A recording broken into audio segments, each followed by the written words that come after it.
6 losses. They dropped 3 straight to Cal here at Sunken Diamond, and then you mentioned versus Virginia, a rough one for the Stanford Cardinal. That was 6 losses. They squeezed a midweek win against San Jose State in there in between those 2 series, and like you said, hoping to reset right now. But this matchup, it's been a fun one. The last 3 have been decided by 6 combined runs between these 2 teams.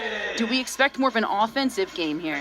I think that's been a theme for Stanford, at least, because even though they dropped all 3 games to Virginia, they scored at least 7 runs. They scored 8 runs in 2 of those games. That's still well over 20 runs per game that they were able to muster. What's really going to be the key is not allowing the big innings for their opponents to put up crooked numbers. That is where they've struggled a little bit, but I think hitting-wise, they'll keep them in the game. It's just, can they stay that way and stay consistent from inning to inning? Stanford currently 12th of 16 in the ACC. They're unranked this week after spending time in the rankings in each of the last 3 weeks, reaching as high as number 14 in the nation back on March 17th. So they will try to reset. They were picked to finish 8th in ACC preseason poll. Santa Clara Broncos, on the other hand, in the WCC, they were picked to finish 5th. Santa Clara, this is a program that has just been completely turned around since their most recent head coach, Rusty Filter, took over. Yes, and some exciting Stanford ties, a bit of a reunion for him, too, to be able to come back here after spending 8 years on the farm under previous head coach Mark Marquis, also known as 9, and he, before that, was 21 years at San Diego State. But in the time that he has been at Santa Clara, quite an evolution, let's say, between 2019 and 2023 specifically. They went from last place in the WCC to 2nd place in 2023. That's from 2019 to 2023, a pretty quick turnaround considering. Very much so. They made an NCAA tournament appearance in 2023. That was their most recent one. Stanford will take the field first, of course, sporting those black uniforms with the white pants. Are you a fan of those black uniforms, Jenna? I know you like the softball version. I do like black. What I question sometimes is the black with the white pants, because there's no white accents on the jerseys themselves. But I do like that there's a black option in the mix. That's a good thing. Nick Dugan will be on the hill for the Stanford Cardinal to start it off. Junior right-handed pitcher, 6'2", out of Eureka, California. His last appearance this season was versus San Jose State, that last win that the Stanford Cardinal got in that midweek game. He got the win. Stanford took it 5-1. And he had a big day. 0 earned runs for him. On the season, 2-0, 7.71 earned run average. And he will look to turn it around here for the Stanford Cardinal on the hill. And still somewhat of a small sample size, right? Like less than 10 innings pitched on the season. This is his 7th appearance, but it's still, if he can be able to stack some solid innings on top of each other, this is definitely an opportunity, getting the start in the midweek. We know we've seen pretty consistent rotations in terms of the weekend series, so this is a chance for him to help the Cardinal get back on track. He went 4 innings in that game against San Jose State. That's the most he's gone in a singular game all season, so it certainly would be helpful. The Stanford bullpen had a lot of early success in the season, but since then, that early success has not continued. Of course, in those last 6 ACC games, relievers sporting an 0-4 record and an 8.63 ERA. So if it does turn into a bullpen game, another chance for the bullpen to also turn it around. And now we will get things started, as kicking it off for the Santa Clara Broncos will be number 20, Mateo Garcia, left fielder for the Broncos, junior out of Turlock, California. Transferred to Santa Clara from San Joaquin Delta College. He leads the team in OPS, at-bats, runs, tied first in hits and batting average. He's batting .322 on the season. He's also hit 7 doubles. He walks the most. He's second in home runs. It's a big bat to kick it off here for the Broncos.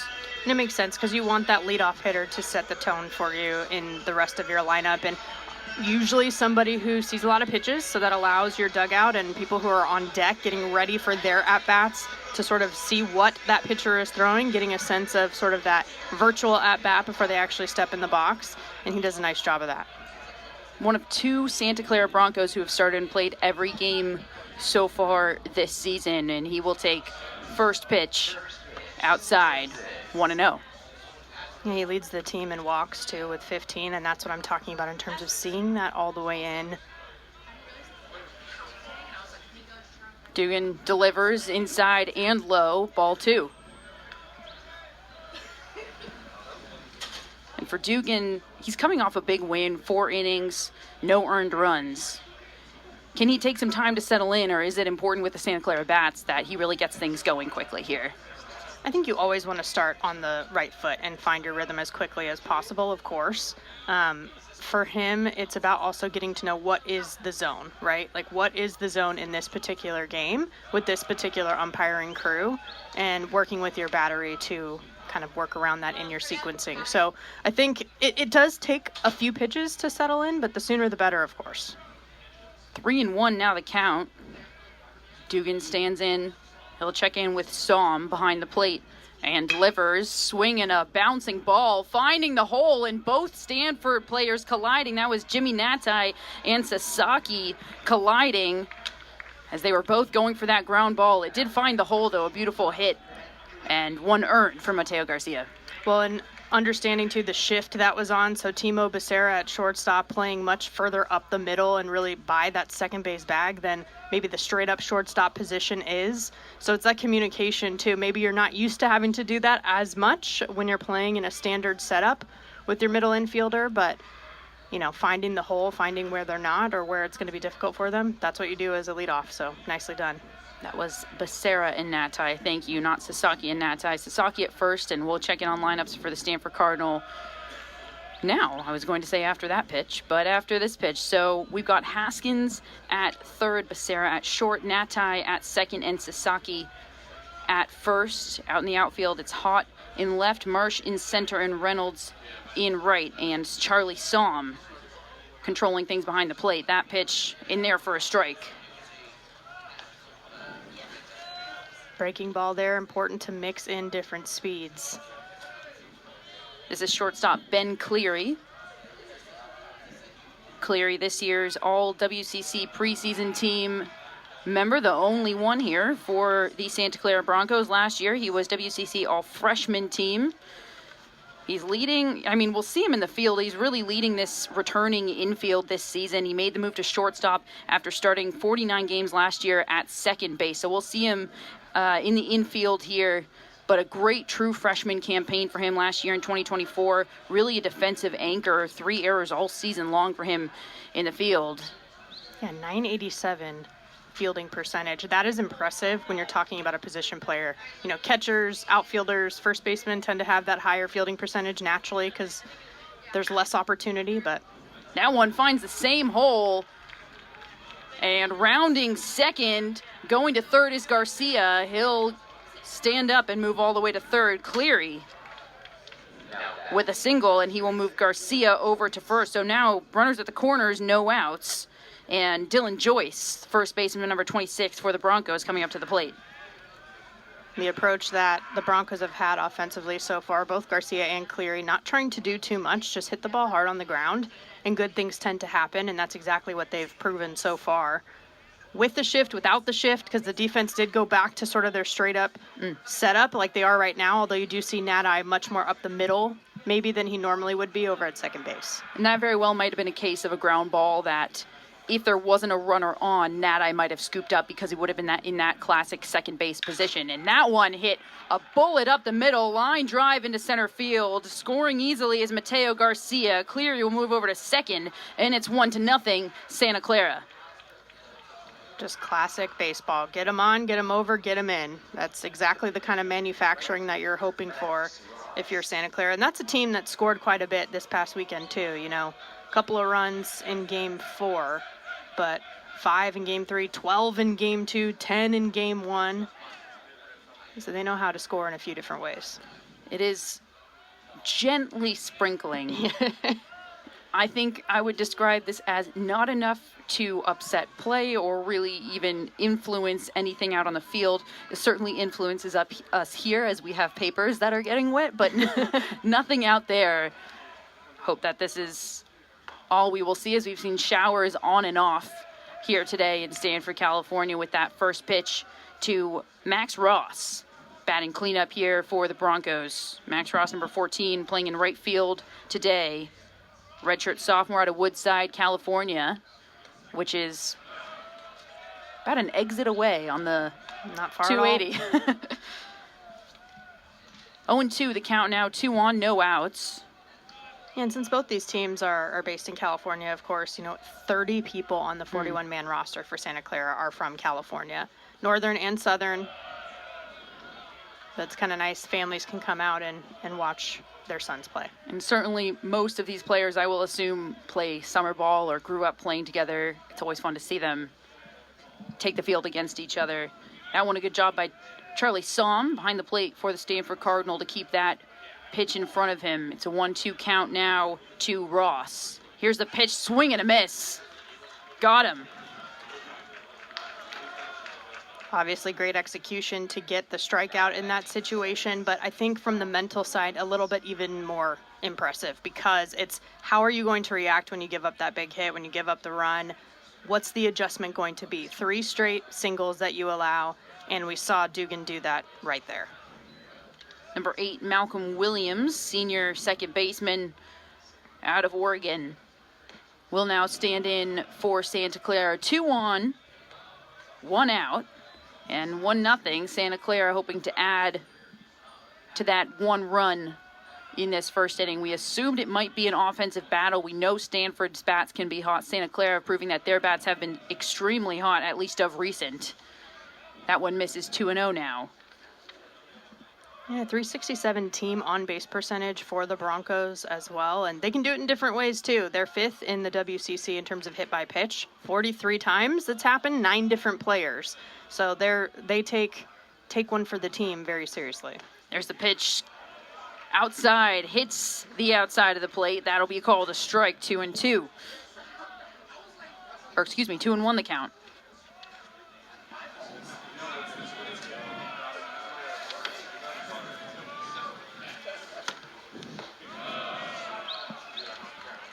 That one just missing. Can hear the O's from the Stanford crowd. 3-1 the count now to Malcolm Williams. Senior out of Oregon, batting .247 on the year in his 77 at-bats coming into today. Williams swings and misses. Strike 2 and a big one at that. You can see Dugan also doing a better job of keeping the ball down in the zone. Makes it harder to lift, right? Harder to hit that into the outfield like we saw that line drive from Joyce. Full count. Walked him. So Ben Cleary will move over to third, Joyce to second, and Williams will head to first on a walk. And that one's got to hurt for Dugan. He comes all the way back in the count, makes it full count, and then walks him on that last pitch there. Bases loaded now. Nowhere to put this next batter. 1-0, Santa Clara now threatening to add to that. And this is Johnny Letzo, catcher number 22, standing in now for the Broncos. Junior out of La Jolla, California. La Jolla, part of San Diego, California. If you are not familiar with California geography, he's second in batting average on the team right now, batting .299 coming into today. And he comes up now with the bases loaded, takes a first pitch strike.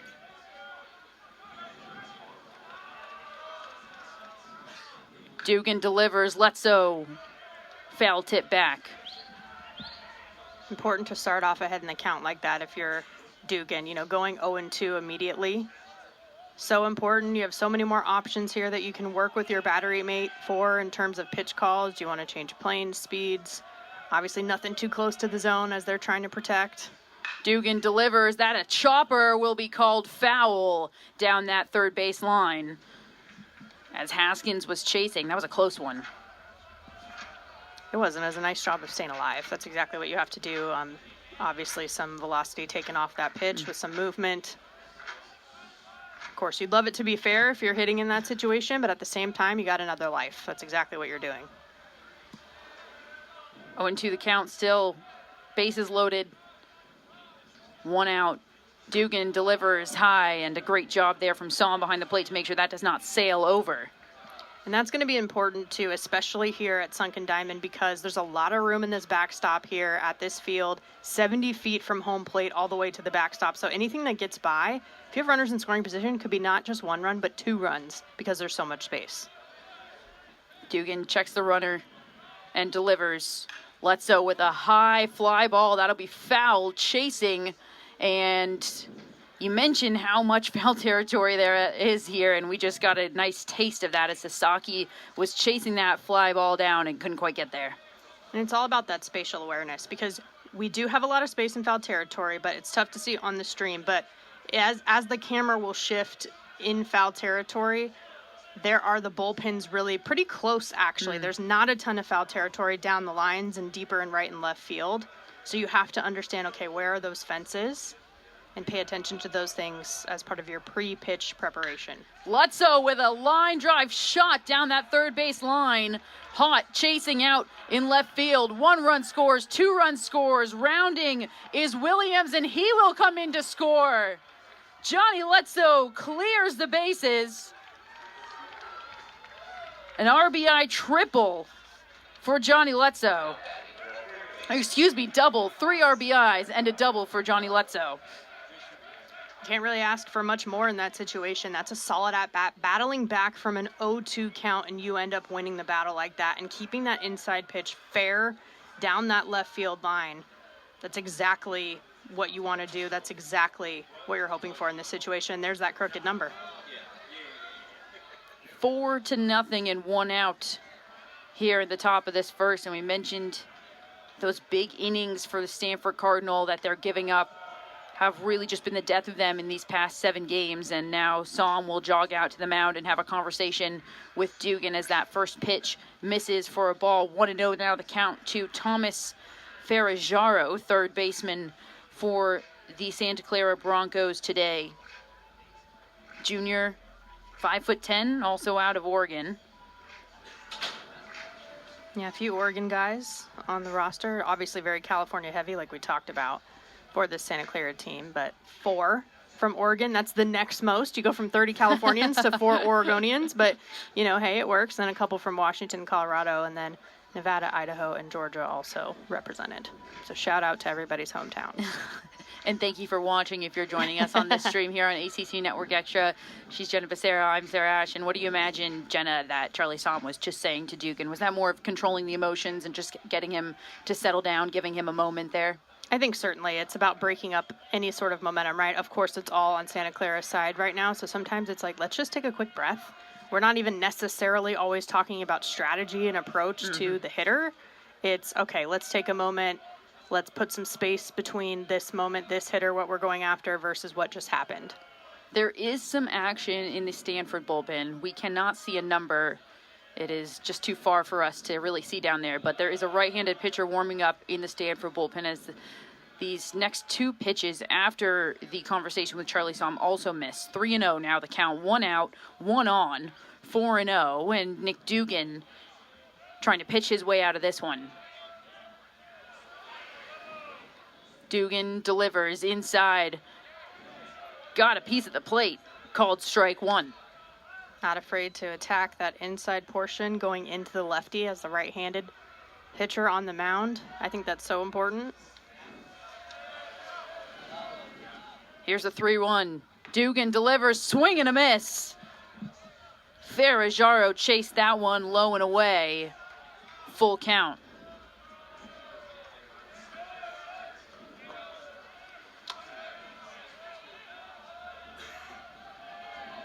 The junior delivers, and it got a piece of him. That hits Thomas Ferrajaro.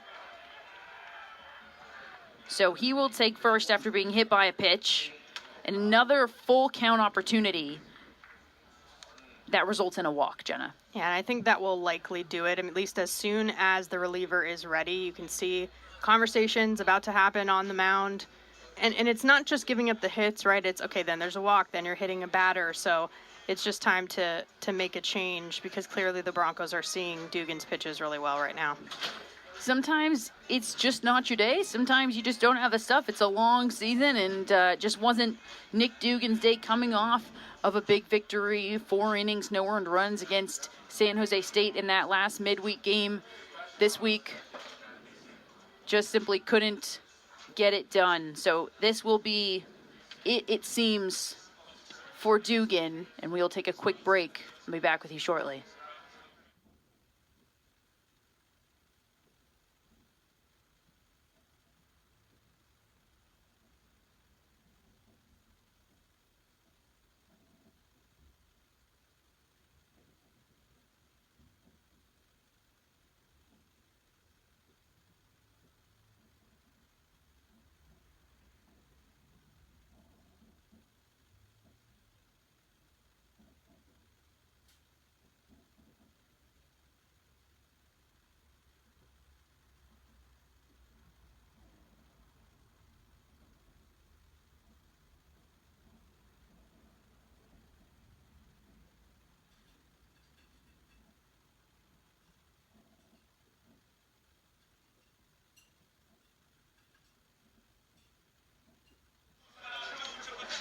Welcome back, everybody. It's ACC Network Extra. Jenna Becerra here alongside, or Sarah Ash alongside Jenna Becerra. Jenna Becerra is next to me. I'm Sarah Ash, and we've got a new pitcher on the mound. Nick Dugan goes a third of an inning, allows 4 runs. We've got 2 runners on that belong to Nick Dugan, and now into the game is Ryan Speshok, sophomore right-handed pitcher, 6 foot, out of Goleta, California.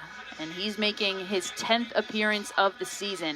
His last one was at Virginia. That was a 13-7 loss for the Stanford Cardinal. He came in relief. No earned runs in that one. He's pitched 10.2 innings so far across those 9 appearances. So he usually doesn't eat up a ton of innings, but Stanford are going to ask him to do so today. And he's shown a good amount of control on the mound as well this year. 14 strikeouts to just 5 walks that he has allowed so far this season. Again, still early, still nearly only 11 innings pitched on the season, but that's the kind of stability that they're looking for right now to get out of this top of the first. He will have his hands full, Ryan Speshok, and he will come to the mound and face Tate Medikoff, designated hitter for the Santa Clara Broncos. Medikoff batting 8th of 9 here in this lineup. The Broncos just 2 hitters away from batting all the way through. So 2 on, 1 out. And here's the first pitch, swinging a high fly ball to center field. Marsh is under it, and it's shallow enough that it does not allow for a tag. So first pitch and first out there for the sophomore right-handed pitcher. It's a good way to start. That's efficiency. You'll take that all day long. Not sure it gets more efficient than that. And the base running was pretty textbook, right? Like, they knew it was too shallow. There was no way they were going to be able to tag, so they got off the bases a little bit to see, okay, will it fall in potentially? Could there be a mistake? And then they'll take off. And you head on back to your bases when you see he makes the catch. But something that seems very routine, because it is, but executing the little things very important.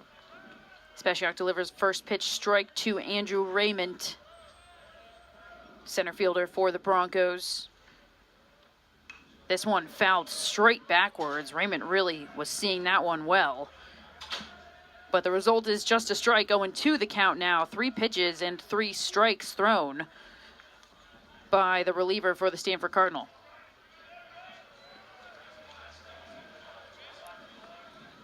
Still 2 on, 2 outs. 0-2 the count. Speshok standing in, and he will deliver to Andrew Raymond. Raymond with a weak check swing through, and that'll do it. 4 pitches for Ryan Speshok, and he gets the Cardinal out of a jam. But it's not without the damage done. Santa Clara Broncos post 4 in the top of the first, and we will be back with you shortly for the bottom of the first and the Stanford Cardinal coming up to the plate.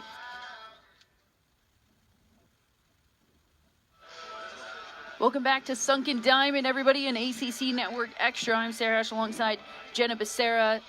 Santa Clara Broncos posting 4 runs in the top of the first inning, and now Stanford will have their opportunity to answer those big 4 runs in the top of the first. Leading off for the Stanford Cardinal will be third baseman Trevor Haskins, and on the mound for the Broncos will be Nick Fontaine Jr., pitcher out of Santa Clara. This is first year with the Broncos. He's a transfer from Chandler Gilbert Community College. This will be his 5th appearance so far of this 2025 campaign. And he's got his job really set out for him here, Jenna. The Stanford Bats, despite the losses, have remained hot. Absolutely. Even in the sweep at Virginia, this is a team that hit .342 as a group, 7 doubles, 4 home runs.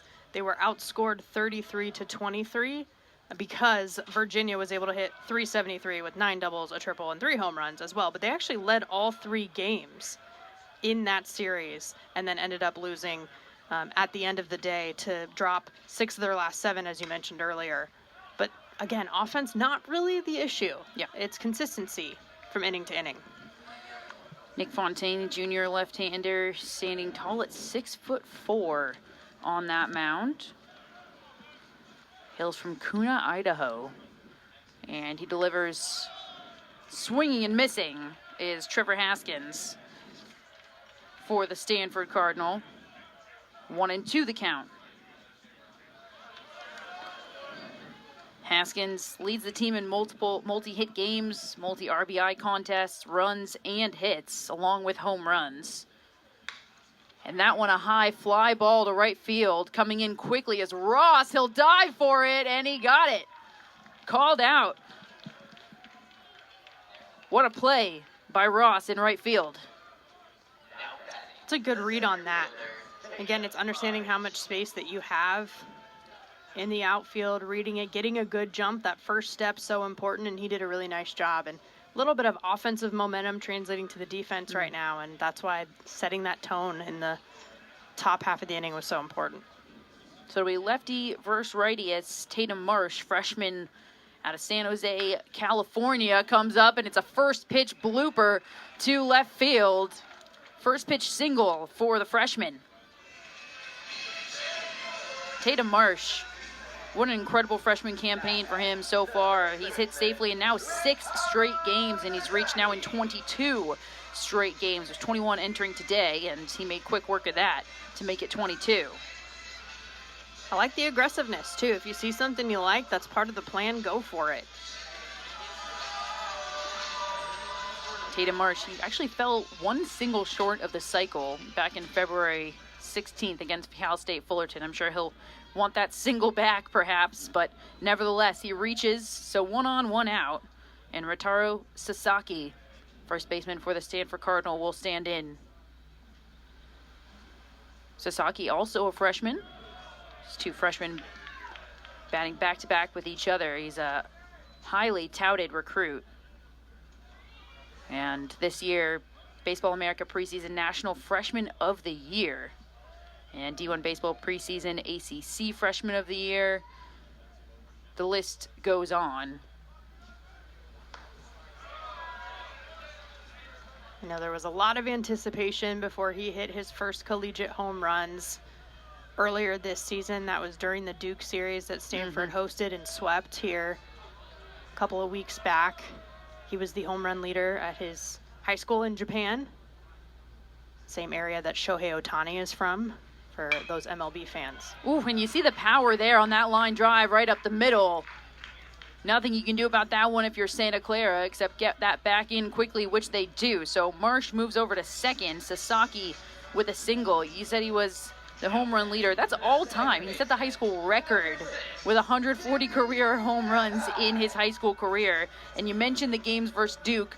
We just have to say, he posted a multi-home run game on March 15th versus Duke, including a walk-off 3-run homer to hand Stanford an 11-1 run rule victory. He hit it too quickly before I could squeeze that in, so he had to squeeze that in. And now, coming up to the plate, batting cleanup is Jimmy Natai, second baseman for the Stanford Cardinal. And who else would you want with 2 on and 1 out but Jimmy Natai?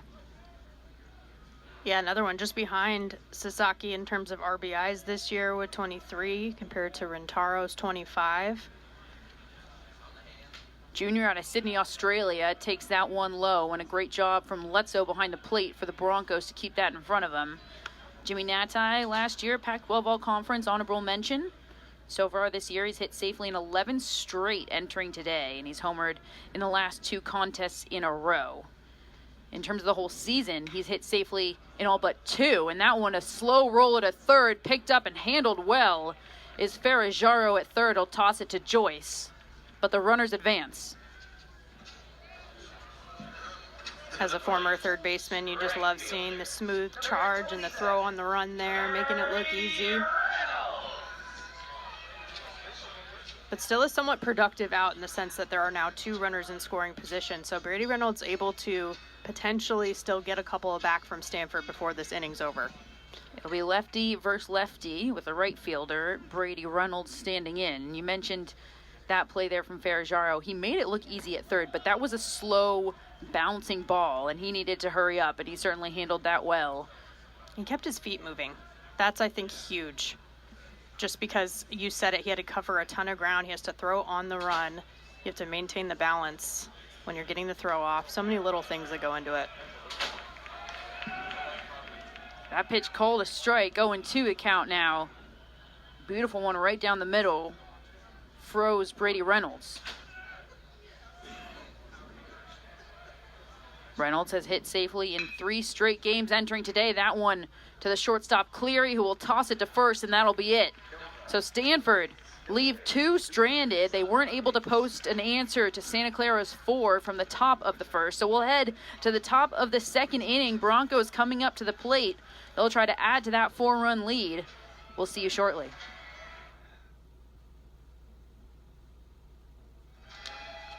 Welcome back to Sunken Diamond and ACC Network Extra here in Stanford, California. I'm Sarah Ash alongside Jenna Becerra, and it's the top of the order for the Broncos. Mateo Garcia, the left fielder, will lead things off. He started everything in the first with a single and kicked off that 4-run first inning for the Santa Clara Broncos. The left fielder will now stand in against Ryan Speciak, who came in relief of Nick Dugan after just a third of an inning. Speciak got the last 2 outs and quickly of that first, and this one a first pitch fly ball, high fly ball to left field. Underneath it is hot, and he will put it away. Speciak has been extremely efficient with these pitches. 5 straight strikes to record 3 outs. That is incredibly efficient. And we talked about how efficient he is when you think about his strikeouts compared to his walks so far this season. But when you talk about wanting someone to come in and stop the bleeding, this is exactly what they mean. Speciak has done a really nice job of coming in and just retaking control on the mound so far. So now will be Ben Cleary, the shortstop, who also singled in the first. That's going to be a common theme as we continue to go through this lineup. Santa Clara hitting so well in that first inning. That'll be a first pitch ball outside the first ball we've seen Speciak throw. At least today, that is. 1-0 the count.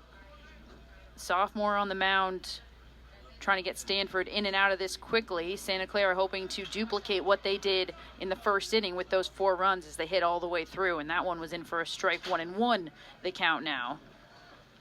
And they may be going through the lineup for the second time so far today, but it's the first time that the rest of the lineup outside of 8 and 9 are seeing Speciak. So it's still new for them. They're still adjusting to his delivery, his velocity, etc. And he's taking advantage so far of that to keep them off balance. Ben Cleary, all WCC preseason team, and last year's WCC all freshman team. That one a check swing, checking down the line. No swing. He did hold on that. He did. But I'm always going to respect a catcher, so I'm always going to work for his pitcher, right? Always going to ask. Can't hurt. You never know.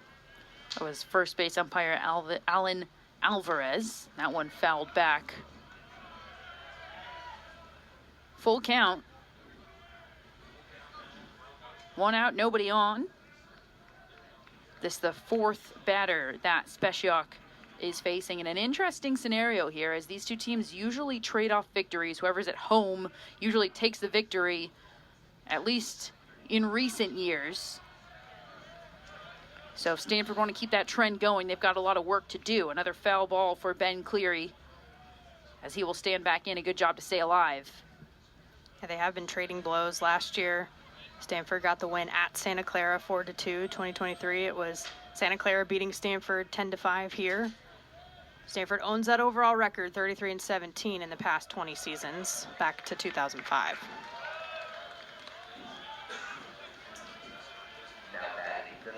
So the first walk for Speshak, as Cleary will take first.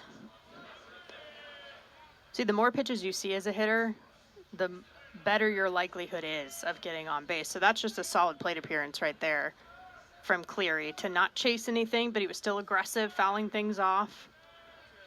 Solid AB. The first Bronco to go deeper into the count. Everybody else has swung at the first, second, or third pitch they've seen from Speshak. This will be Dylan Joyce, first baseman number 26, also singled in the first inning. And he will face Speshak for the first time today.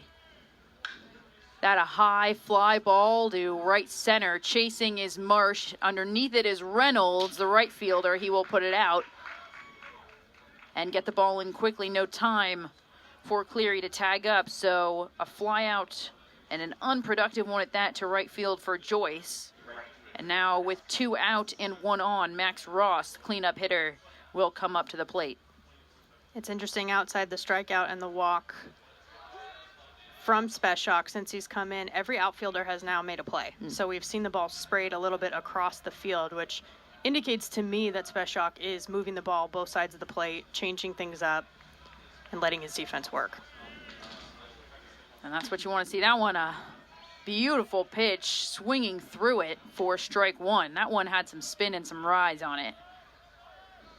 Max Ross struck out in the first. He also made a beautiful play out in right field for that first out in the bottom of the first inning, a diving play to put out Trevor Haskins. That one a foul tip. Strike. 0-2 the count now. I do appreciate, if you can see it on the stream too, home plate umpire Doug Vines is very clear when he's calling it a strike. So we can see it very easily from up here in the press box. Runner goes. Somm with a throw down to second base. Offline, but it doesn't matter because Max Ross swung and missed. 2 strikeouts for Max Ross, and that'll do it for the inning. So it's another strikeout recorded for Speshak. 4 batters faced, 3 outs, and 1 walk recorded for the sophomore. Now Stanford will have another chance to answer the Broncos 4 that they posted in the top of the first. We'll head now to the bottom of the second. Stanford Cardinal due up to the plate, and it will be Charlie Somm, Timo Becerra, and Court McDonald when we return.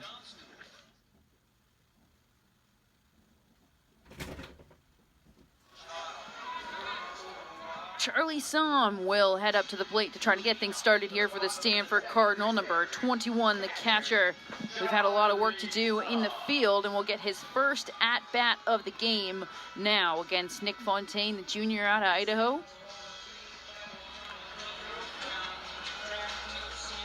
Jenna, do you think this is just mentally a clean slate for the Stanford Cardinal? They're just trying to wipe that first inning out of their brains and restart? Yeah, they just have to chip away, and in reality, that's kind of what you're doing anyway. You have to score to win, so giving up runs isn't the end-all, be-all, especially with so much game left. So when you come into these situations like Somm, although he's the number 6 hitter in the lineup, he's acting as a leadoff now to try to get something going. The idea is to try to win every inning. Okay, it went Santa Clara's way in inning number 1. Let's try to take inning number 2. He's hitting .500 in the leadoff role, Charlie Somm is. Batting .250 on the year, with a .372 on base percentage. So not bad numbers if you're thinking about a leadoff hitter or Charlie Somm in this leadoff role. That one fouled back, well timed by Somm. It'll go down as a strike. 1-2 the count now. Charlie Somm, one of the players on this team that head coach David Esker talked about as being one of the natural leaders that has emerged, just understands what Stanford baseball is all about, the core values, the standards that they uphold, and helps everybody else along the way. Got him. Nick Fontaine takes down the senior for out number 1 of this second inning. And now will be Timo Becerra, the shortstop. to come up to the plate and try to get things started for the Stanford Cardinal. Becerra, third in batting average on the team. He's batting .344 on the year coming into today. He's tied for third in hits. He's got 31 on the season and has hit safely in 3 straight games. And of the season, 21 of the 25 games this season he's hit and reached safely in. Trying to make that 22 of 26. Timo Becerra, also a senior out of Clovis, California. Second pitch just misses, it seems. 1-1 the count.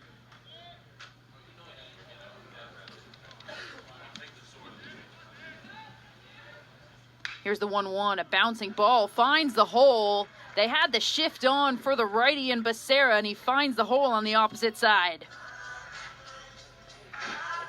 You beat the shift, but again, we saw this with Santa Clara with some of their singles. You put the ball on the ground, hit it with some decent oomph behind it to get through the infield, good things can happen. So a nice job by Timo by not over swinging at that pitch.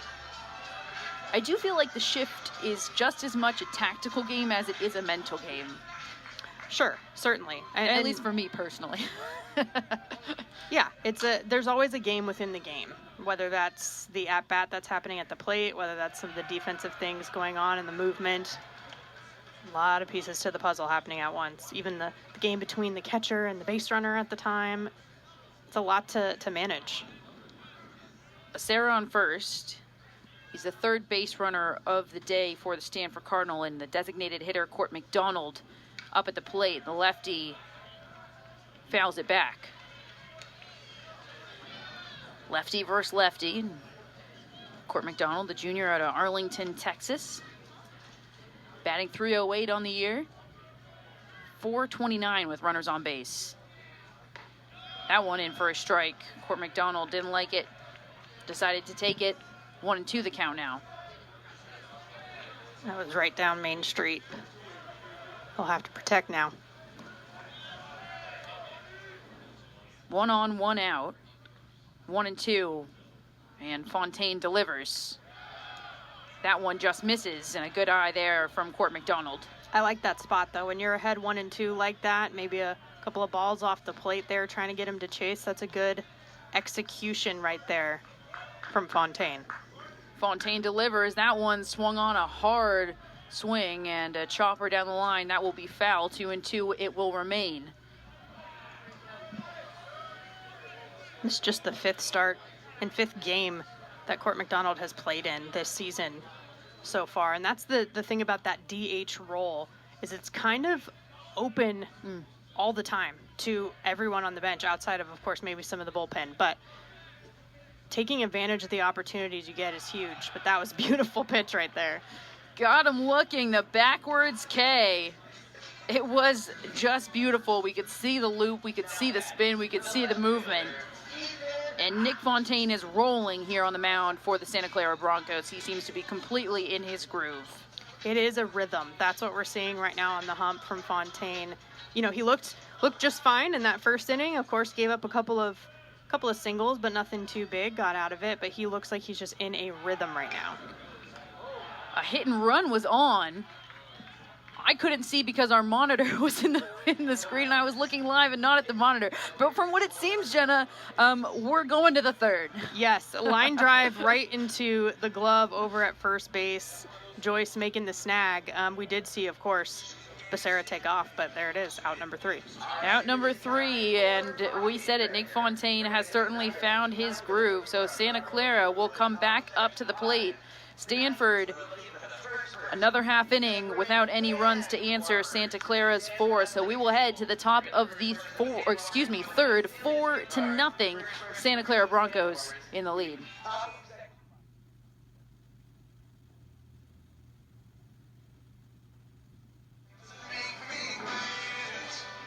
Top of the third, and Malcolm Williams will lead it off for the Broncos. He walked in the first, and now he will face Speshak for the first time this game. Speshak back on the mound for Stanford after coming in relief for Nick Dugan.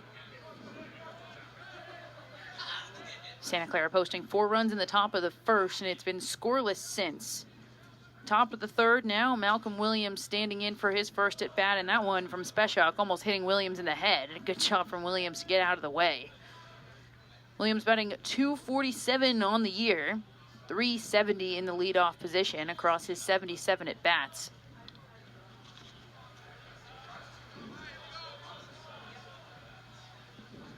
He's made an appearance in all but one of Santa Clara's games so far this season. 1-1 now, the count to Williams.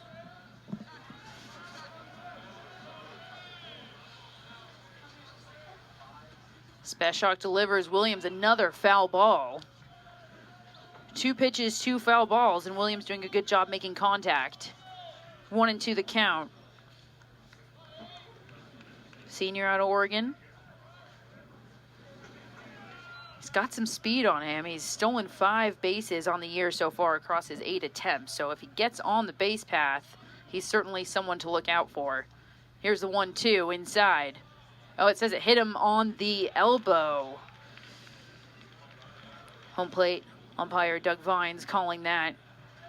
It was pretty animated, actually. Very much so. I appreciated it very much so, because we couldn't see that from here. It just looked like it was inside, but hitting Malcolm Williams, it looks like on that left elbow as the righty. And now 2 at-bats and 2 walks. First, a base on balls, and that one a hit by pitch for Malcolm Williams. And now it will be 1 on and no outs for Johnny Lutzow. Johnny Lutzow drove in 3 out of Santa Clara's 4 runs in that first inning. He broke everything wide open when he hit the double that drove in 3 runs. Cleared the bases on that one, too. And yet we just saw him square around to potentially lay down a sacrifice bunt. So that is just understanding the fundamentals of the game and what your role is at any given time. Mentioned the speed that Malcolm Williams has, so understandably so to maybe lay down a bunt or possibly put the hit and run on. It's 2-0 the count now.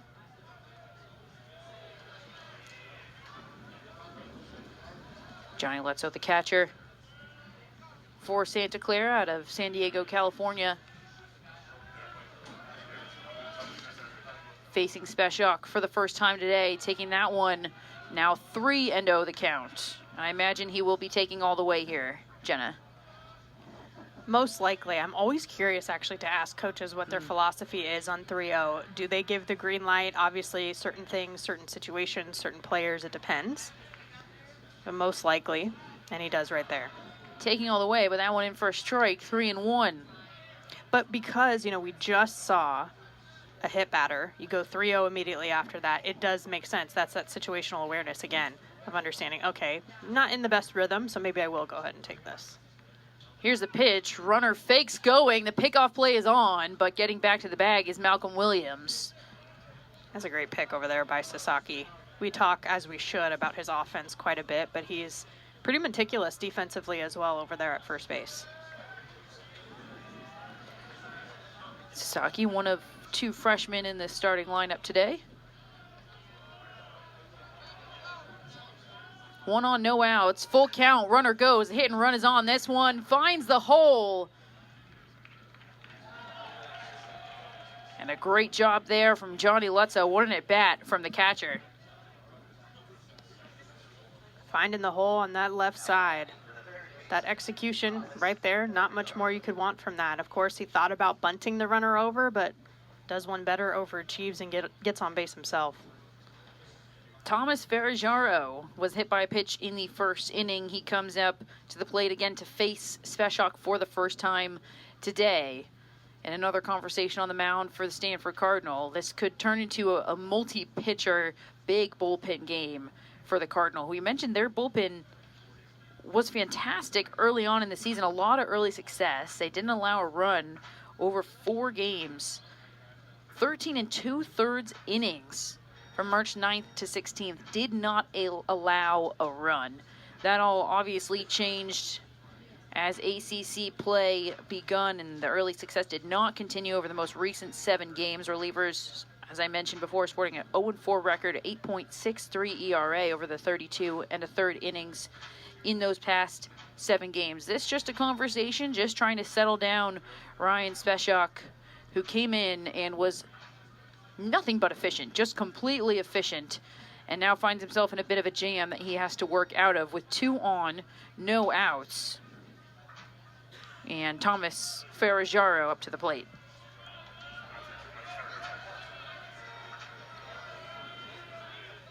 Ferrajaro batting 170 on the year.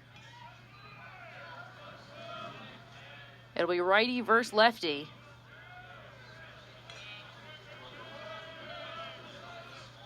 Speciok pitching from the stretch. Showing bunt is Ferrajaro. He lays down a beautiful one. Coming in to scoop it up is Haskins, and he's got nowhere to go. That was gorgeous. Perfectly executed bunt. And talking about overachieving to move runners and advance them into scoring position, he just loads the bases right there. But to get beat in front like that, I know you take that a little bit personally as a former corner. That's something that you're going to remember and stay on top of, but just great execution. It really couldn't have been more a picture perfect than that one right there. Bases loaded, no outs, and this is Tate Metcalf, the designated hitter for the Santa Clara Broncos. He has faced Speciok. He was the first batter that Speciok came in and faced, and Speciok made Tate Metcalf fly out to center field. So Metcalf 0-1 on the day, and this is his second at bat against Speciok. And we will see how that plays out. The righty versus righty, and that one a foul ball, foul tip straight back, timed perfectly from Metcalf. But a quick 0-2 here for Speciok, and that's exactly what you want if you're Ryan Speciok. 0-2. Bases loaded, no outs in the top of the third, and the Broncos looking to add to this 4-run lead. Metcalf will take it 1-2 the count now. How do you like that for an 0-2 pitch, Jenna? It's not a bad spot. Sam, obviously, someone you can rely on behind the dish, too, if something goes in the dirt, etc. But you could hear, actually, the Santa Clara dugout saying good, as in good take on that pitch, because it was a pretty good location for a pitcher's pitch, but an even better take. Here's the 1-2. Metcalf swings and misses, and Speciok gets one. And that's a big strikeout there.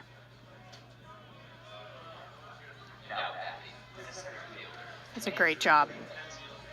Talking about location, he obviously went down and away, trying to get him to chase, stays away but elevates it a little bit, does get him to do so.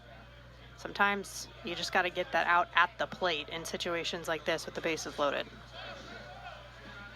So now bases loaded and 1 out, and this will be Andrew Raymond batting 9th, swinging through it on the first pitch, showing 1 now the count. Center fielder batting 9th, struck out in the first against Speciok.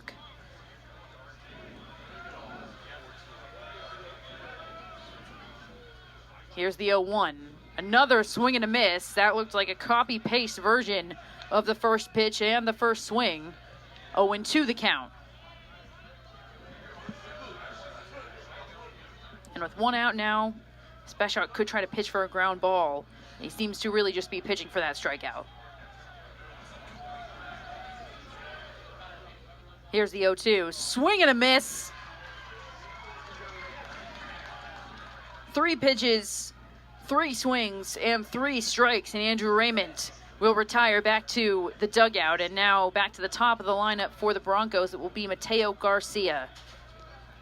Back-to-back strikeouts was just as mental as it was physical in terms of execution, you know, to hit a batter, give up a couple of singles, and then just absolutely reset when you're navigating that traffic on the base paths. That's a veteran mindset. Garcia singled in the first, flied out to left in the second. He comes up now for his 3rd plate appearance in 3 innings and takes that first pitch in for a strike. Garcia, the leadoff batter, transfer from San Joaquin Delta College, leading the team in OPS, at bats, runs, tied for first in hits and batting average, along with doubles, walks, second in home runs and RBIs. A big bat, as we've mentioned before, and especially one to come up in this situation with the bases loaded and 2 outs, and now an 0-2 count to Garcia. Speshak 1 strike away from pitching himself out of this jam. Garcia wants something to say about that. Swinging a foul ball back. Good job by Garcia to stay alive. Bit of a jam job there, but a nice job staying alive in that situation. You got to protect anything close. You can see a little bit, not just because of the results of the last 2 hitters that he has faced, but just a little bit more of a rhythm. We've seen that from Fontaine on Santa Clara's side, and Speshak's reclaimed that a little bit here later on in the 3rd. Here's the pitch, swinging a foul ball. That had some power on it. But after all that, that's just a redo of the 0-2. But perhaps some hearts sank when they saw that ball jump off the bat, as they just did. A little peek into the power that Mateo Garcia does have.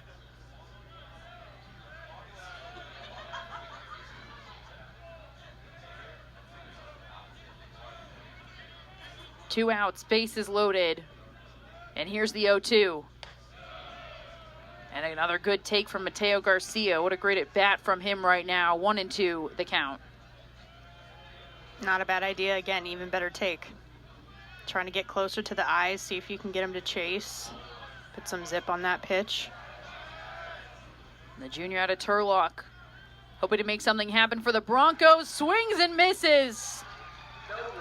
3 forward-facing Ks in a row.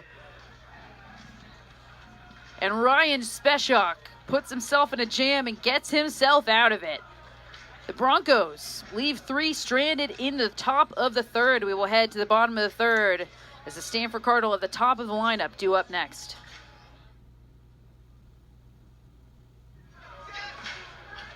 Bottom of the 3rd and the top of the lineup due up for the Stanford Cardinal. We've got a new pitcher on the mound for the Santa Clara Broncos, number 43, RJ Mine. The freshman making his 10th appearance of the season. The most recent one on March 27th against UC San Diego, where he went 4.1 innings in relief. He gave up 3 hits and 2 walks, but he struck out 5 in that game. And RJ Mine on the season, 2 wins, no losses, 11 innings pitched total, giving up 13 hits, 6 earned runs. He struck out 9 and walked 5. And he's got his hands full with the top of the lineup here for the Stanford Cardinal. Leading it off, number 5, third baseman Trevor Haskins, and he takes that first pitch low and inside. 1 ball, no strikes. One thing for Mine, he's tied for 2nd on the team with the most hit batters. So just something in terms of control for Stanford to be aware of, and for him to work on in terms of not giving away those freebies. We saw what happened. Stanford gave away some freebies, and look what happened. So he'll want to stay in control there. That one low and inside. Haskins gets a piece of it, a bit of a jam, and underneath it was Joyce. A good job by Joyce to track that. It was a high fly ball in that foul territory. Joyce able to retire Trevor Haskins. Those are harder than they look. Yeah. It hangs in the air. It actually moves while it's in the air as well, so you have to track that all the way in. You have to keep your feet moving, because anytime you decide to slow and kind of drift to it, that's when it might move a little bit and you're thrown off, and you saw him adjust over there. 1 up, 1 down for the freshman on the mound for the Broncos, and now a first pitch ball to Tatum Marsh. Marsh singled in the 1st, made his way all the way to 3rd and was left stranded, and that one inside, almost hitting Marsh for another ball. 2-0 the count.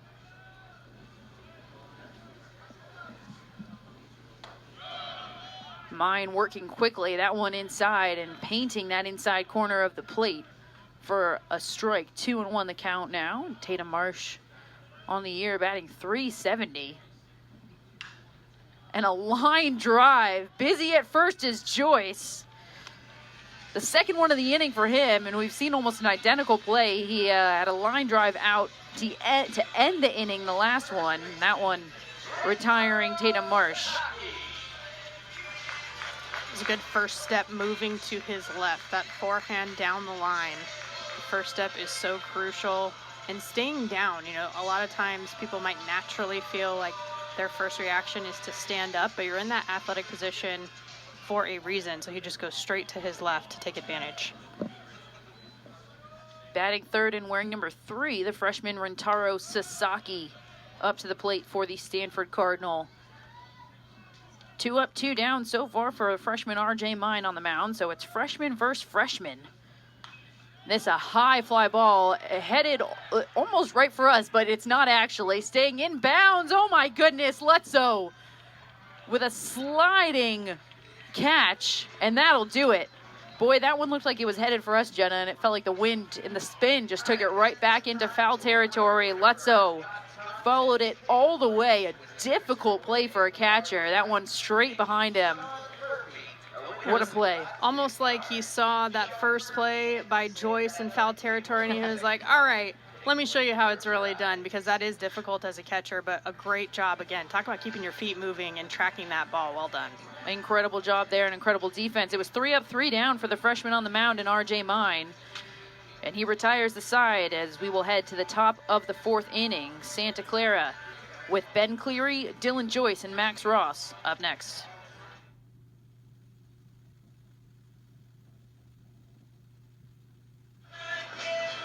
Top of the 4th, and a brand new pitcher for the Stanford Cardinal, Ben Reimers on the mound now, his 11th appearance of the season. The sophomore right-handed pitcher standing at 6'3" at Aliso Viejo, California. 1 win, no losses, posting a 2.93 ERA across those 10 appearances that he's making, this being his 11th. 15.1 innings pitched on the season. The most recent appearance was March 27th at Virginia. He went just a third of an inning, gave up a hit and 2 runs. One of those being a home run.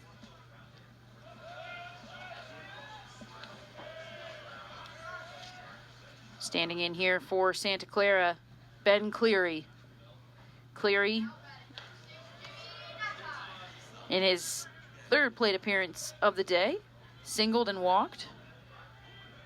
2-0 the count, and if you hear somebody practicing, it's our junior announcer who is set to do the bottom of the 4th here at Sunken Diamond. One of my favorite traditions that they do here at Sunken. That one low. 3 pitches and 3 balls here for Ben Reimers. Ben Cleary standing in with a 3-0 count against a brand new pitcher. Reimers delivers. That one right down the middle for a strike, 3-1 the count.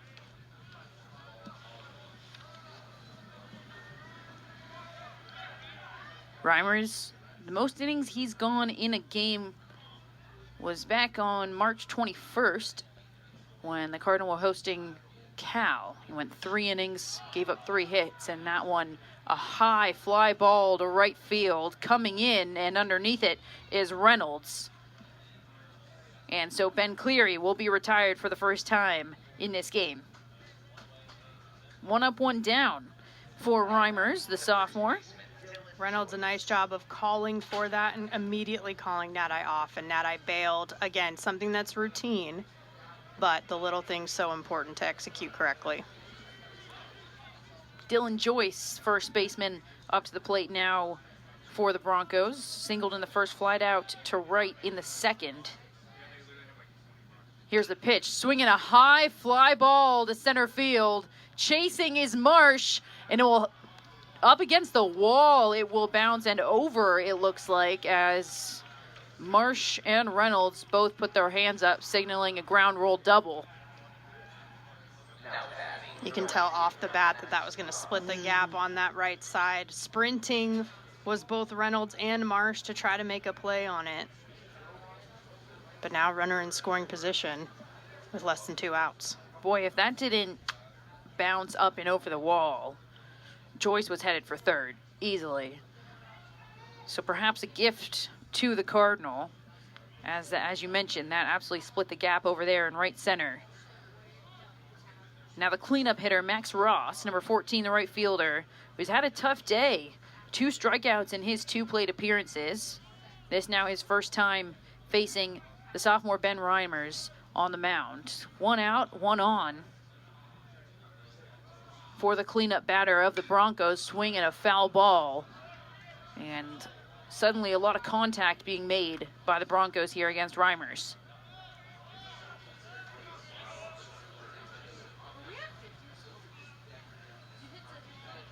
Ross batting .193 on the year. 16 hits, 11 RBIs. He's walked 12 times as well.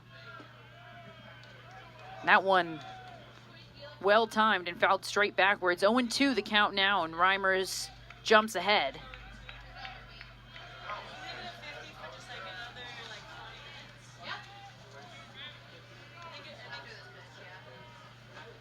And here's the 0-2.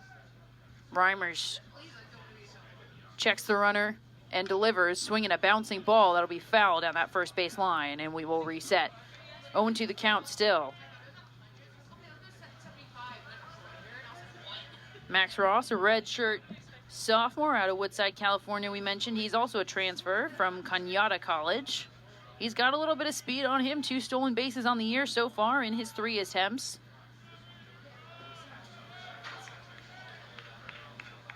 Reimers checks and delivers, swinging a foul ball back behind the plate.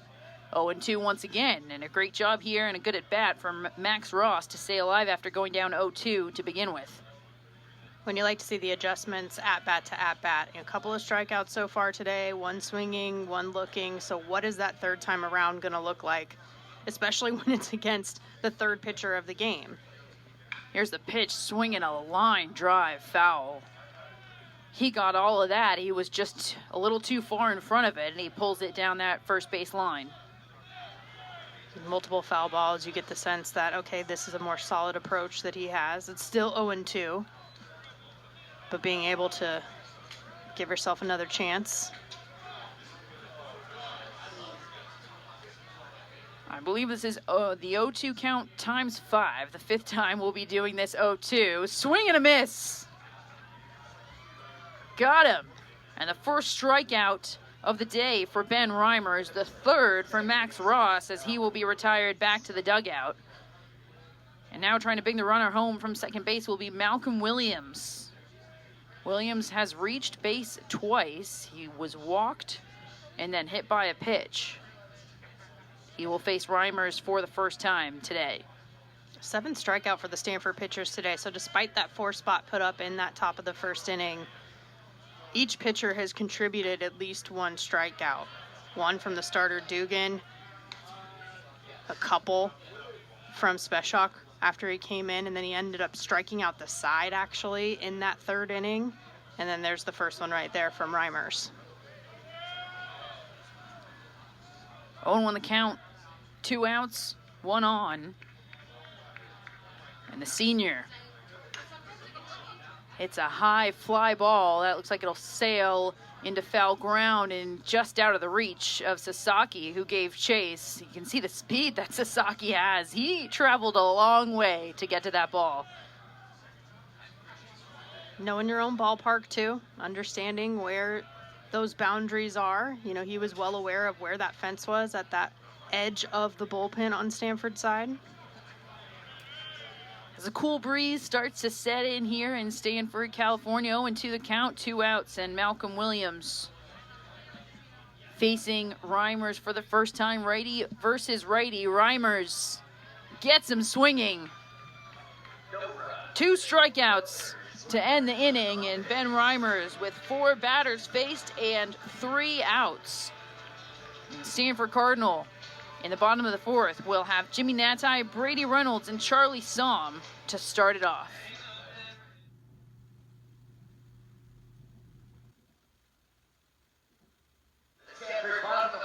Welcome back to Sunken Diamond in the bottom of the 4th. We've got our junior announcer in the booth up here doing the PA for everybody here in attendance at Sunken Diamond. Always a fun tradition. As we get a listen in there on our junior announcer. Jimmy Natai leading it off for the Stanford Cardinal here in the bottom of the 4th inning. Santa Clara posting the 4 runs in the top of the 1st. It's been scoreless ever since. A variety of pitchers on either side. Stanford with 3. Santa Clara on their 2nd pitcher, and R.J. Mine, who came out at the beginning of the last inning, will start things off on the mound here for Santa Clara, making his 10th appearance of the season and of his collegiate career. The freshman delivers a first pitch ball to Natai, the first time these two will face each other. Now one in there for a strike, 1-1. We talked about how the Broncos have been through the order a few times now, nearly on their side of the house, but still just the 2nd time through. This is the cleanup hitter, just their 2nd at bat in this situation for Natai.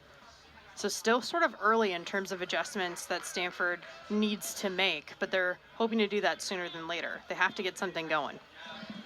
Interestingly enough, it's been the 3rd, 6th, and 8th inning that have been the most productive for the Stanford Cardinal offensively. So we passed the 3rd inning. There were no runs scored. So really, we're looking at the 6th and the 8th. But the Cardinal will be happy with any runs in any innings. But interesting when you break it down like that. Just in the 3rd inning alone, 5 doubles, 2 triples, 8 home runs on the year. 8 home runs coming in the 3rd alone on the year for the Cardinal. And that one, a line drive just past Ferrajaro at 3rd. Well hit from Jimmy Natai, the cleanup hitter. And a leadoff single to start things off for the Stanford Cardinal. And you'll take that. That's exactly what you're looking for from Natai, one of the leaders on this team as well. And to expand on your point, Sarah, coming into this, Stanford had outscored opponents 183 to 153, so plus 30 on the season.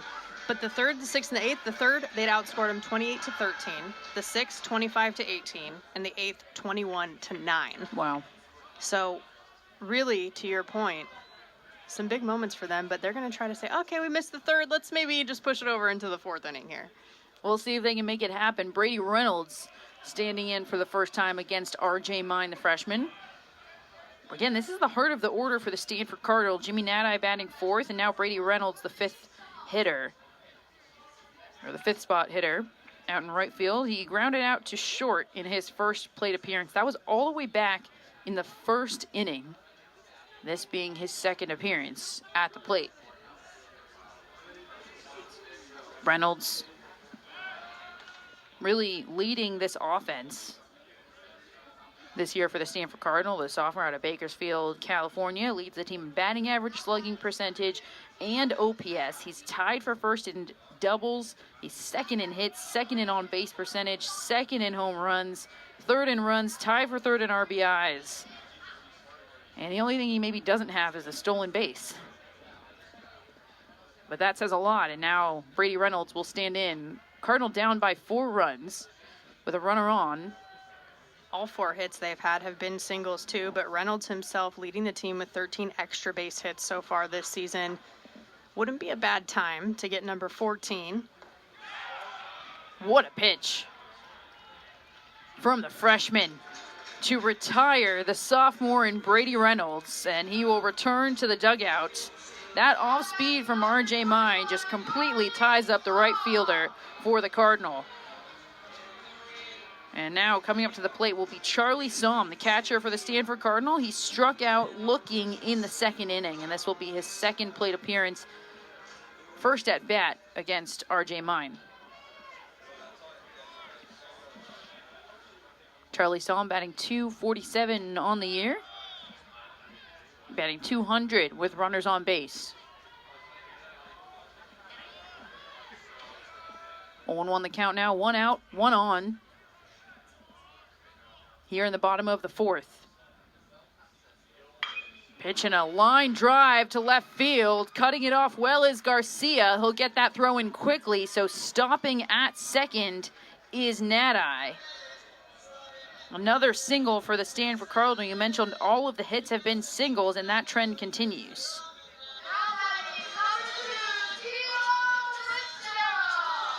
But, you know, the Broncos were able to manufacture with starting off with 3 straight singles, which ultimately led to those 4 runs in the top of the 1st. Certainly not a bad thing to hit singles at all. Well, of course not. But, it's getting them on, getting them over, getting them in. Like we said, we saw that executed really well from the Broncos right away in this game. And I think with Stanford in particular, they've had runners on in all but one inning so far in this game. But moving them over is something that they're still trying to push for. The shortstop, Timo Becerra, will try to make something happen here with a runner on first and second. Becerra 1 for 1 on the day so far. He singled in the second, and he will take that first pitch outside, 1-0 the count. Timo Becerra, senior and a leader on this team. Third in batting average, batting .344 coming into today. Now .352 after that single in the second. And he has hit safely in 3 straight games coming into today, so now make that 4 after that second inning single. 5 of the 7 hits for the Broncos have been singles as well. The ground rule double, of course, but then that bases clearing double, that was so huge. It's the timeliness sometimes of those extra base hits that makes a difference. If you can find a gap and let your runners fly, that's gonna give you that crooked number like we saw the Broncos do earlier. 1-2 the count, 1 out, 2 on. Haskins at second, Nadi at second, Som at first, and what a hit. And what a timely hit, just as we're talking about timing. Timo Becerra singles, he finds the hole on the left side. Up into left field it goes. Nadi moves over to third. Som to second, Becerra at first, and the bases are loaded for the designated hitter, Court McDonald. When we say chip away, this is exactly what we mean. 1 pitch at a time, 1 at-bat at a time. All of a sudden, a big opportunity for the Cardinal with the tying run at the plate. Court McDonald, the junior out of Arlington, Texas.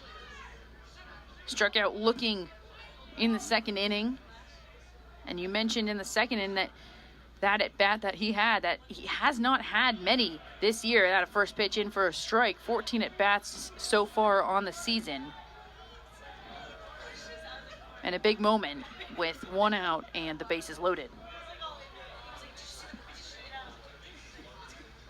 Here's the pitch outside, and a good job from Lutzo to keep that in front of him. 1-1 the count now.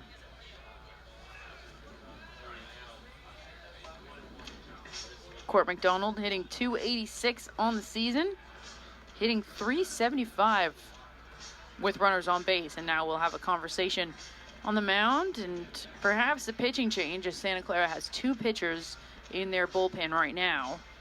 RJ Mine, the freshman, has gone 1.1 innings and allowed 3 hits. All 3 of those hits in this inning.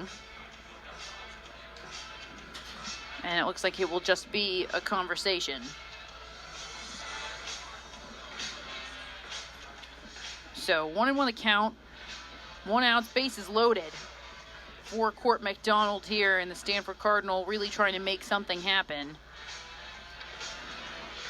Big midweek game for both of these teams. Stanford Cardinal opening a 5-game homestand with this game today. And then this coming weekend, they'll host number 25, Georgia Tech, as they will come to the Farm for a 3-game ACC series. That'll be Friday, Saturday, and Sunday.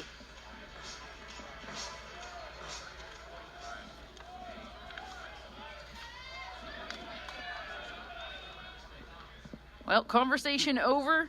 RJ Mine will stay in, and freshman delivers a bouncing ball to second. Could this be a double play? There's 1, turning 2, not in time. Safe at first is Court McDonald, who really dug that out. So the run scores. And it makes all the difference because it only scores because he hustled down the line like that. Stanford getting on the board is huge. You kind of get that monkey off your back. You've been scoreless so far. And now, even with 2 outs, that has been when they've been incredibly productive this season, too, as a team coming into this hitting .326 with 80 RBIs. For example, they've only allowed 46 with 2 outs when they've been on defense. First pitch outside to Ethan Haught. Haught batting 9th here for the Stanford Cardinal, playing left field. He flied out to first base. That was a line drive. And that one inside. 2-0 the count. So Timo Becerra was thrown out at second. You got Court McDonald at first. Charlie Somm at third. It was Jimmy Natai who came in to score on that ground ball. And now Ethan Hott with 2 outs and 2 on. And he takes a third pitch inside. 3-0 the count. I imagine Hott will take all the way here after 3 pitches in a row, but he's hit safely in 7 out of his last 9. That one in there for a strike. 3-1 the count. Did get some barrel on the ball his first time up back in the 2nd inning, lining out over to first base. 4 multi-hit games this year for the junior out of Arizona. Inside. I called it before the umpire, but I got the call right. That's what matters. Inside for ball 4. And a good at bat there from Ethan Hott. So McDonald will move to second. Hott will head to first. Now bases loaded for a second time in this inning for the Stanford Cardinal. And we will head to the top of the lineup. Trevor Haskins will now face RJ Mine for a second time. He flied out to first base in the 3rd inning against RJ Mine. This will be his 3rd plate appearance. The 1st inning he flied out to right field.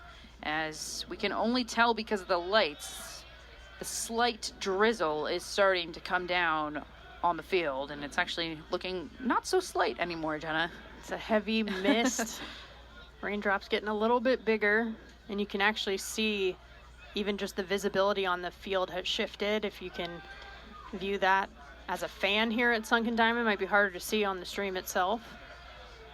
We're getting a new ball, probably for that reason. RJ Mine asking for a new one, the freshman out of San Ramon, California.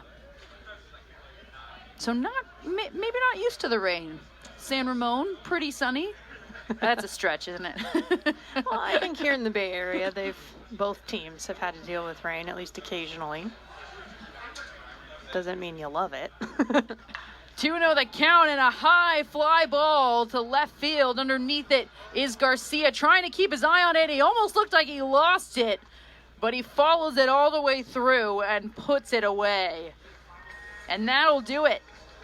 A fly out to left field for Trevor Haskins ends the inning. The Stanford Cardinal leave the bases loaded, but they get one back. It's now a 3-run deficit for the Cardinal, and the Broncos will try to add to it. 4-1, Santa Clara in the lead. We will head to the top of the 5th, and Johnny Lutzo will lead it off for the Broncos.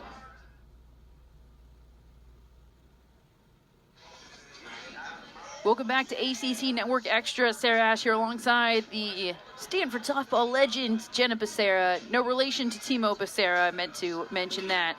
As we are back here at Sunken Diamond, and the rain just continues to fall, but we're going to keep going. Top of the 5th, and a new pitcher for the Stanford Cardinal, number 26, Sam Garwell. He missed last season due to injury, so he's back this season, and this will be his 6th appearance on the mound of the year. Most recently pitched March 22nd against the Cal Bears, posting an 11.88 ERA across those 5 appearances that he's made and 8.1 innings pitched. The most he's gone in a single game this season is 2 innings. In that game versus Cal Bears, he went 1.2, gave up 2 hits, 2 runs, and 1 home run, while walking 1 as well. And he struck out 1 in that game. So Sam Garwell on the mound, the 4th pitcher for the Stanford Cardinal. And standing in is Johnny Lutzo, the catcher, who's had a busy game behind the plate. At the plate. Yeah. Everything. 3 of the 4 runs belong to Johnny Lutzo. His 3 RBI double in that first inning really cleared the bases and started everything off for Santa Clara. He also singled in the 3rd, so he's 2 for 2. He's also made an incredible play defensively, chasing a foul ball back here behind the plate to retire the side and end the inning, and that one fouled backing out of play, possibly into the parking lot. Yeah, if you ask him, it's not April Fool's Day for him. He has been no joke, that's for sure. That was a good one. Thank you. 1-2 the count. Lefty versus righty, and that one looks like the rain had something to say about that. Yeah, and I've actually seen Garwal a few times, shake his hand, wipe his hand. You can tell he's fighting through the elements a little bit. It is getting a little bit heavier here, too, at Sunken Diamond. Not easy. It's something that when you choose an outside sport, you have to deal with the elements. Yep. Something you learn to work through, but still not the easiest thing. I would argue the hardest thing for a pitcher to deal with out of everybody else on the diamond, simply because they're just throwing the ball more. Yeah, and really, if any other position, if you keep the ball down, even if you one-hop it to the first baseman, don't short-hop him ideally, but one-hop it, or from the outfield, of course, bounce it a couple times, that's all right. If you're pitching, you're trying to find that zone on top of it. Full count to Lutzo, swing and a miss, and Charlie Somm shaken up behind the plate. Good sportsmanship as Lutzo was checking on Somm. It looks like actually Lutzo got a piece of that. Yeah. So we'll redo it, full count. Lutzo able to stay alive. Well, if anyone gets it, Lutzo does. What Somm's That's working through back there. Catcher and catcher. Here's the payoff. Swing and a looping ball foul. Chasing, and he will get there. Sasaki puts it away. The freshman has chased a few fly balls out of bounds this game. That time, he's able to get to it. Credit to Sasaki for moving. I mean, staying on his feet for that, too. Covered a good amount of ground. I think sometimes we sleep on his speed. Not bad over there. Not just a home run hitter. So much more. He takes a lot of pride in every element of his game. And that's something that you actually see anyone I've talked to who has experience playing, whether it be baseball or softball, in Japan. That is something that's very much part of their culture with the bat and ball sports. And you see that really reflected in his play. You really do. Ferrajaro up to the plate, third baseman for Santa Clara, facing Garwal for the first time today. He was hit by a pitch in the first inning. Reached first base on one of the most beautiful bunts we've really ever seen. In the third, now a fly ball out into the bleachers. And behind first base, 0-2 the count now. So a quick 0-2 now for Sam Garwal.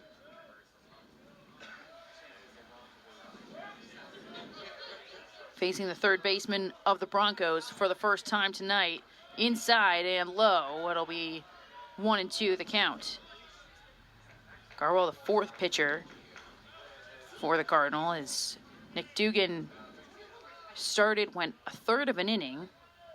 Ryan Special came in relief.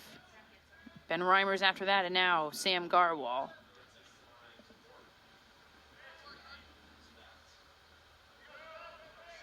Garwal, a transfer from Northwestern. Mentioned he was injured last year. And that a fly ball also almost reaching the parking lot, out of bounds. 1-2 the count, still one out.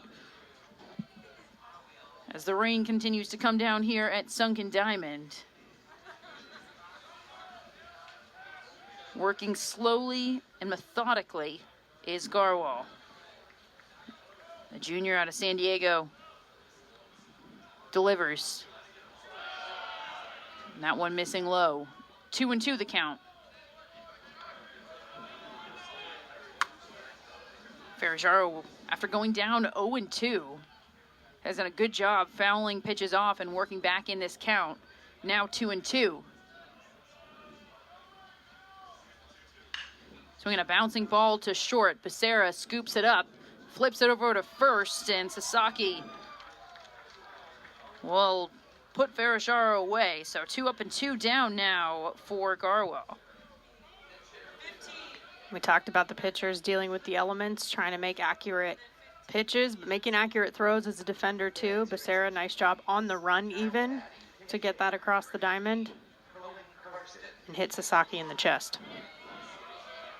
We're going to have a pinch hitter here. This is Cohen Karsten, the sophomore out of Davis, California. He's coming off a big week From March 17th to 23rd, he posted 3 multi-hit games. He bat .667 and slugged .778 in 3 games. He reached base 9 times with 6 hits, 3 hit by pitch, posted a .750 on-base percentage. Incredible numbers for a 3-game series.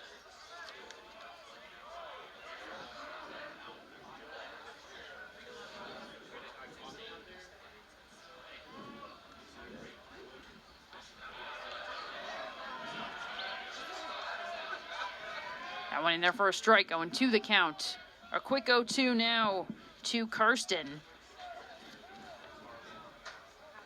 Karsten pinch hitting for Tate Metcalf. Metcalf was 0-2 on the day. And the designated hitter. That one high and outside, 1-2. Good take from Karsten. Karsten on the season batting .429 in just 21 at-bats. 9 hits, 5 runs, scores. Scored and he strikes out looking. A backwards K. And Sam Garwal retires the side. 3 up, 3 down. Fly out, a ground out, and a backwards K for Garwal. And we're head to the bottom of the 5th inning. And coming up for the Stanford Cardinal will be Marsh, Sasaki, and Nada, the 2, 3, 4 hitters in the bottom of the 5th.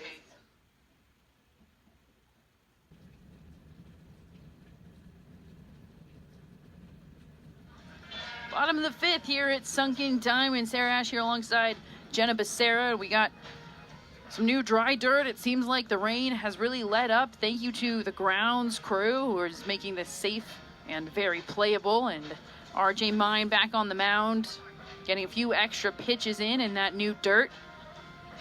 As we are set to start this bottom of the 5th inning, it'll be Tatum Marsh, Rintaro Sasaki, and Jimmy Nadai for the Stanford Cardinal, the 2, 3, 4 hitters.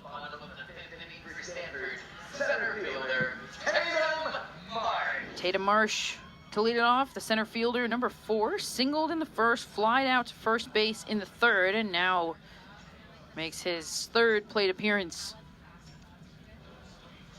And the righty will face RJ Mine, the freshman who came in relief. This is his 10th appearance of his collegiate career. RJ Mine so far has gone 2 innings, allowed 3 hits, struck out 1 and walked 1. He's faced 10 batters and thrown 34 pitches. Now we'll face Tatum Marsh as Santa Clara 1 up 4 in the top of the 1st. Stanford were able to post 1 run last inning in the bottom of the 4th. I'll try to get another one back here in the bottom of the 5th, but running out of innings to do so. Tatum Marsh fouling that off. 1-1 the count now. The Cardinal do have 8 comeback victories so far this season. Marsh hits that one hard to left field over the head of Garcia. It'll bounce up against the wall. Marsh headed for second. Here's a throw, and it's not going to be on time. A stand-up double for the freshman, Tatum Marsh, and a multi-hit game at that. A single in the 1st, now a double in the 5th. A leadoff double to get things started. The first extra base hit for the Stanford Cardinal here tonight, going up against these Santa Clara pitchers.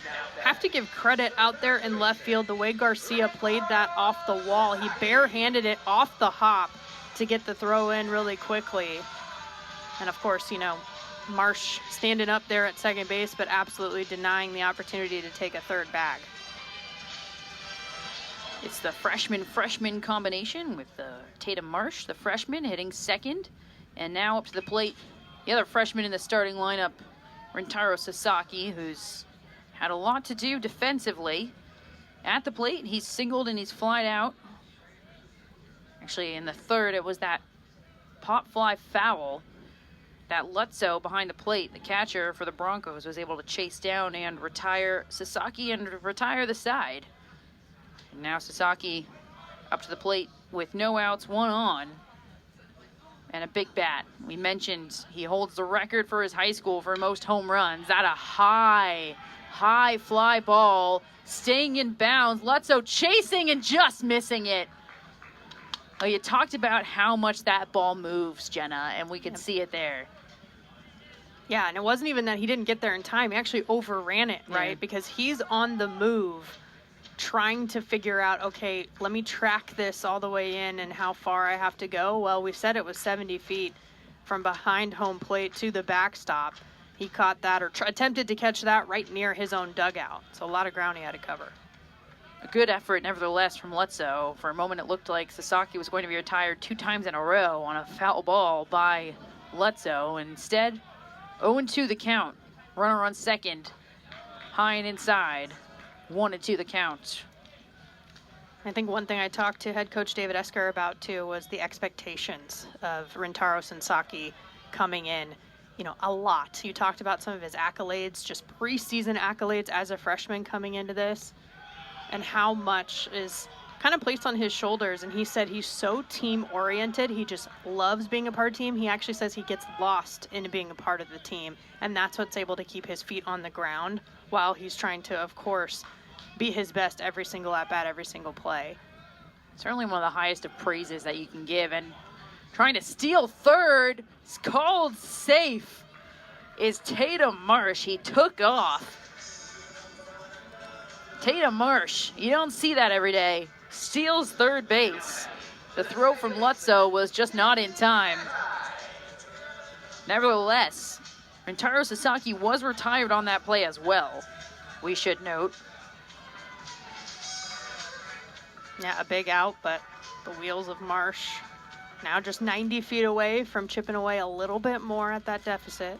That's that small ball. That was Marsh's first stolen base of his collegiate career. It was 0-3 in stolen base attempts before that. What a base to steal for your first one, and this might be the end of the day for RJ Mine. We will wait and see. Up to the plate now is Jimmy Natai, the cleanup hitter. Yep, looks like have someone coming in from the bullpen. We most certainly do, so we will take a quick pause and we'll be back with you in 60 seconds.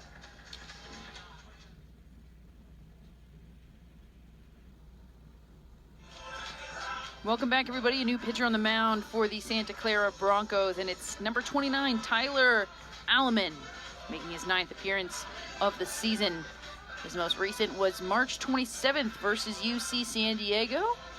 Broncos got a win in that one, and he pitched 2 innings, allowed just 1 hit, walked 3 and struck out 2 in that most recent appearance. Across the season, 13.1 innings pitched, 19 hits allowed, walked 9, struck out 9, and allowed 4 home runs and 2 doubles. So some extra base hits against Alleman. And he will come in as the 3rd pitcher of the day for the Santa Clara Broncos and try to finish off this inning. Jimmy Natai, the cleanup hitter for the Stanford Cardinal, will come up to the plate with a runner at 3rd base. Assuming Tatum Marsh will return there, and it looks like he will. Tatum Marsh returns to 3rd base, and we're getting set to restart. Jimmy Natai grounded out to 3rd in the 1st inning, singled in the 4th, and now makes his 3rd plate appearance of the game, and his first, of course, against Alleman. Tyler Alleman, redshirt freshman, standing at 6 feet tall, out of Portland, Oregon. Facing the Aussie from Sydney, Australia, Jimmy Natai. Now a looping ball over the head of Farageau. Coming in to score is Marsh, and just like that, 1 pitch and 1 hit. Jimmy Natai with an RBI single.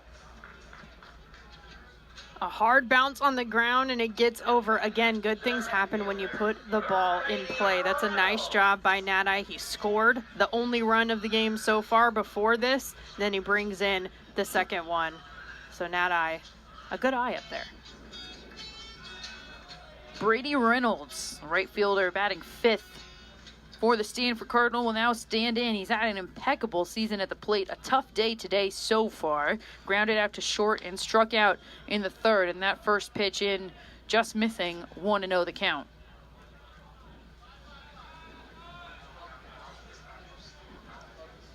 RJ Mine went 2.1 innings, gave up 4 hits,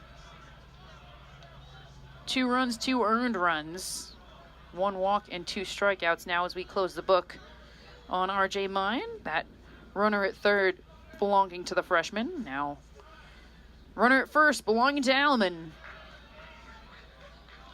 2-1 the count to Brady Reynolds. Sophomore out of Bakersfield, California. We've mentioned he leads the team in really almost any hitting category you could mention. I won't go through the list again for everybody's time. And a bouncing ball to short. Mishandled. It looked like as he was trying to shift the ball from the mitt to the hand, Cleary just lost control of it. So safe at second is Nati, and safe at first is Brady Reynolds. That's why I always hustle. That's why routine plays aren't really always routine. You always have to focus. You always have to do your best to make something happen. That very much probably could have been just simply a wet ball from the grass, from the rain. Could have been a variety of things, but just mishandled in that transfer from glove to hand. Well, and because Nati was hustling, that does put a little bit of pressure on the defense too when you're trying and you're thinking about that double play ball. But this is going to be under review, and it's not a bad idea in this situation to go ahead and ask for that. It's just a 2-run ball game. And I think what they're going to be reviewing is, okay, did he pick up the ball before the foot got in on that slide from Nati? The call on the field, of course, is that he is safe. So the initial call matters because you have to have enough evidence to overturn. It has to be indisputable evidence. So it is harder to find that. So that's why that initial call does matter a lot. We should note, it seems like the official score on that is going to be an error and not a hit for Brady Reynolds. I would agree with that. Because that was clearly bobbled, a routine play. I mean, whether he would have been able to get the out at second or at first, really, that's considered routine, so that should be an error in the books. But error or not, you're still on base for your team, right? So you'll take it if you're Stanford. Oh, we've seen a few times the Stanford Cardinal really grinding it out and hustling down the line, and that having an impact on this game. 4-2, no matter what the score will remain, but it will be a difference of, are we going to go to 2 outs with 1 on or 1 out with 2 on? And that is a big swing and a big difference. As Tyler Alleman continues to just take some warm-up pitches. It will be Charlie Somm, the catcher, coming up here for the Stanford Cardinal. He struck out looking in the second, and he singled in the fourth. Stanford Cardinal running through the lineup a little bit faster than they were earlier in this game, and just chipping away at this 4-run lead that Santa Clara posted early on in the game. The top of the first inning, Santa Clara went up by 4 runs. We're going to have the official call right here as we will wait. Safe. So perhaps a consequence of what you said, Jenna, that there's just not evidence to overturn the call. Yeah, and I thought the call was correct, just seeing it live. Of course, full speed versus being able to slow it down, look at the replay, see different angles, always makes a difference. I know umpires, they want to get the call right too. So it's not just the coaches and the players asking for the review, it's them as well. But confirmed, makes sense. But again, not a bad idea to actually do that challenge in that moment, considering the swing that it would have made. I certainly like it too. A hard hit ball by the catcher, Somm, down that third base line. Will be foul, and we will reset. 2 on, 1 out.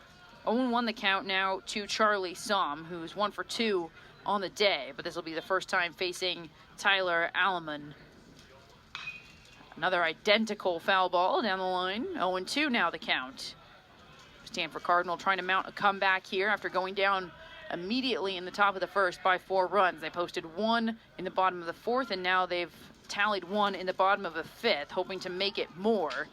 Tyler Alleman would like to hold them to just that. Runner goes once again. A high fly ball to right field. That one will be foul and stay in the park. For a second, that looked like that was going to be sailing out of here, but instead, just the longest foul ball you could possibly see, and we will reset again. 0-2 the count still. Because Ross was shifted a little bit towards right center field too. There was just so much ground for him to cover. Almost wondered, okay, will that fall in fair? And then it's in the corner, and that's an opportunity for a triple in this ballpark.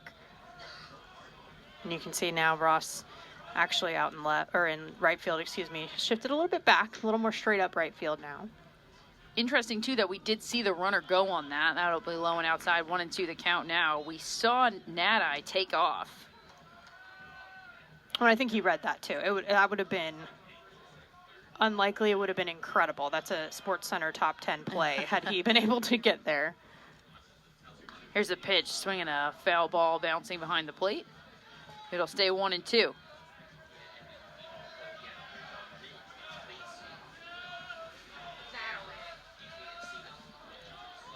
Tyler Alleman standing in. He'll check the runner and deliver. Swing and got him. Charlie Somm is retired. Really important out right there for Alleman. I mean, obviously getting that second out, not allowing runners to advance. Now, as a defense, you still have anywhere but home as a potential out, an option for the infield. Just so many things about it. Timo Becerra, 2 for 2 on the day, batting .359 on the year, .415 with runners on base. He's up with 2 outs and 2 on. Becerra singled in the second and singled in the fourth. He was left stranded on both of those. Thrown out on what could have been a double play. Court McDonald hit into a double play, but really dug it out at first, and Timo Becerra was thrown out at second on that one. This one, a line drive just over the glove of Williams at second. He got a piece of it, but not all of it. Rounding third and coming in is Nadai all the way over the third. From first goes Brady Reynolds, and Timo Becerra with a big single, and his third single at that of the day. Timo Becerra really seeing the ball nicely. I mean, some line drives, hard ground balls, and then the timely hit coming through now with runners on base. And Nadai taking off immediately, utilizing his speed. That's a nice job over at second base by Williams to slow that down, because had he not tipped it off his glove, that might have kept going and rolled a little bit closer to the wall, giving a chance for the game to be tied up right now instead of Santa Clara still having the lead. 4-3, runners at the corners for Court McDonald.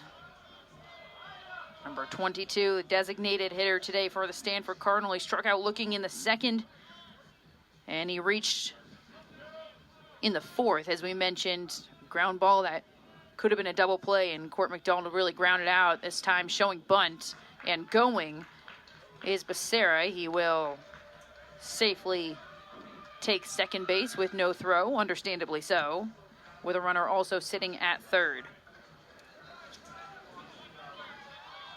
So Reynolds at third, Becerra at second. Court McDonald up at the plate. 2-0 the count, 2 outs. Here's the pitch. Just misses. 3-0 the count to Court McDonald. It's good discipline. It's easy when you see teammates, bring in a couple of runs. You see Nadai and Becerra both with those RBI singles. Might get a little bit anxious up there, but he's got some good discipline right now. Strike, 3-1 the count. 2 outs, and it really does seem like Santa Clara are going to let Alleman really figure this out. 4 batters faced, 12 pitches. He's allowed 2 hits, and that a high looping ball to center field. Underneath it, though, is Raymond, and that will be it. But the damage is done. Stanford posts 2 runs in the bottom of the 5th. It's now 4-3. Santa Clara still in the lead and holding on by 1 run. We will head to the top of the 6th with Jenna Becerra to take you through the rest of the game.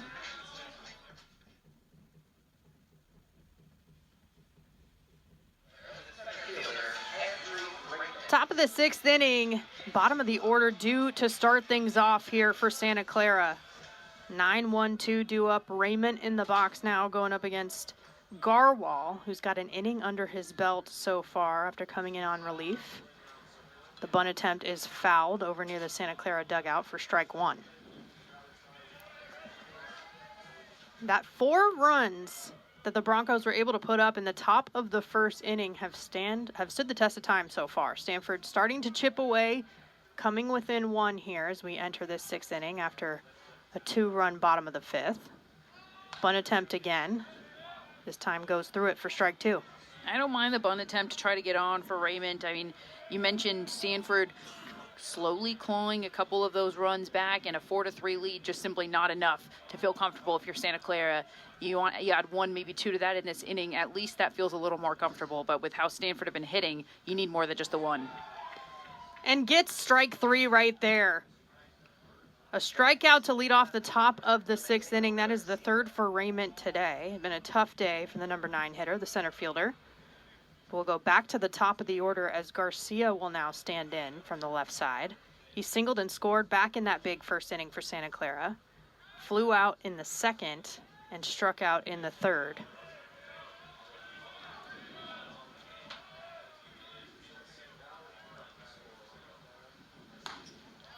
First pitch just missed off the plate outside to the lefty. The lefty on lefty combination here.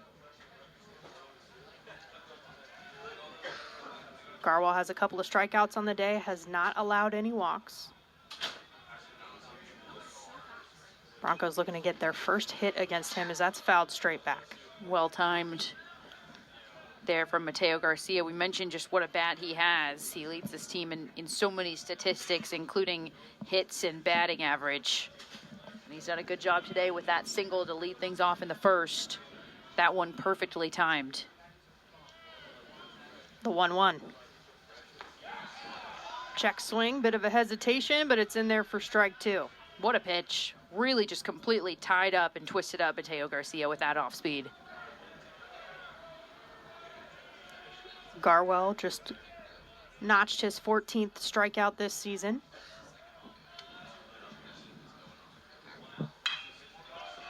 Grounded foul down the right side. Sasaki all over it. So Garcia able to stay alive. Working the 1-2 count, and we've seen the shift at times from this Stanford defense. The left side is shifted a little bit towards up the middle. Becerra closer to second base, the actual bag. Then Haskins also a little bit in that 5-6 hole. That's launched into the outfield, but right under it in right field is Reynolds, and he'll make the catch. Good barrel on that one, but another out in the books. Yeah, that one looked like it had some power on it right off of the bat, but it just died as it got to the outfield. That's something we see here at Sunken Diamond as well, especially when there's some humidity in the air. It has been raining. Doesn't fly quite as much here at night as maybe it would earlier in the day. The 2 outs now for Ben Cleary. He's 1 for 2 today. Also single and scored as he takes strike 1. Back in that first inning. The first 3 hitters all did. It was very productive for them. Walked in the 2nd, flew out to right back in the 4th. Trying to get a 2-out rally going for the Half Moon Bay native. That's in the dirt.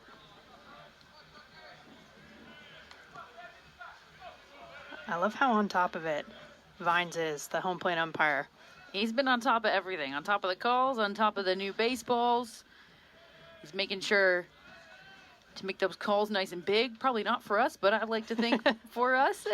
Helping out the catchers, too, with that, giving Sam a break, getting that one for him, and that one is fouled off. Great job by this entire officiating crew. Doug Vines at home plate, Ellen Alvarez and Mike Jerobi at first and third base, respectively. Or, excuse me, Craig Charles at third base, Mike Jerobi at second, but everybody's had some calls to make. Check swing, Sam making the play, creating that throwing lane beautifully to get out number 3. 3 consecutive hitters retired by Sam Garwal. Stanford going to get an opportunity to pick up the bats once again. They still trail 4-3 to the Santa Clara Broncos as we head to the bottom of the 6th.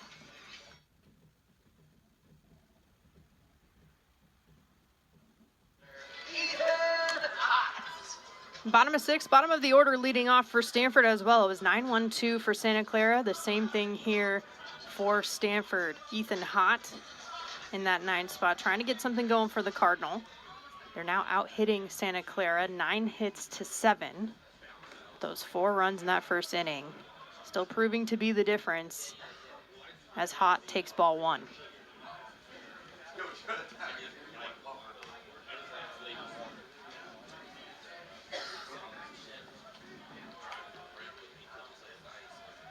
Sneaking a strike in there to even things up at 1-1. Mentioned before, Hott looking for his first hit of the day. He's 0 for 1, lined out and walked. He's hit in 7 of the last 9 games as he will swing through strike 2 there.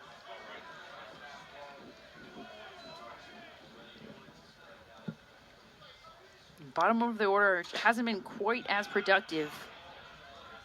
And you said it, a called strike 3 there as Ethan Hott goes down. The bat runs cold, and it's 1 away here for the Broncos.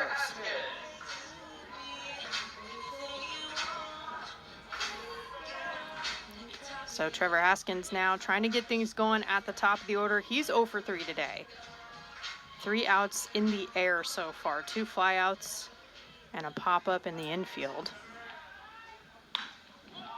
That's in the air once again, left side, deep into left field, going back for it, not enough room. Trevor Haskins with the long ball. He will tie this thing up for the Cardinal. We're now at 4 apiece. Home run of the season. 9th home run of the season. That is a team high for the leadoff hitter.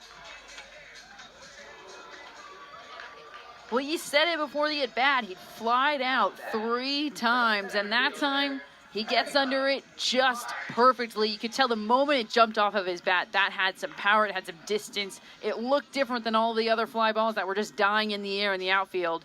That one travels all the way out. You could see Garcia reading it, going after it at first, and then realizing that it had the distance. And a big first swing there from Marsh for strike 1. Marsh 2 for 3. He lined out, but has a single from the first, a double last inning. Came around to score, as that's grounded left side. Cleary over to first to Joyce, and that's a 6-3 second out. Stanford Cardinal have officially come back, though, locking this game at 4 apiece after going down 4-0 immediately. And it's been slow. It's been small ball. That was the first time we've seen a home run in this game on either side. And now it's not on Santa Clara to defend the lead anymore. This is anybody's game. And we got quite the at-bat up to the plate, speaking of. Just the second extra base hit was that home run from Haskins to tie it up. 2 away here, and another power hitter in the box with Rintaro Sasaki. 1 for 3, has a single. Popped up in foul territory and struck out his last time up in the 5th. He'll take ball 1 low and away.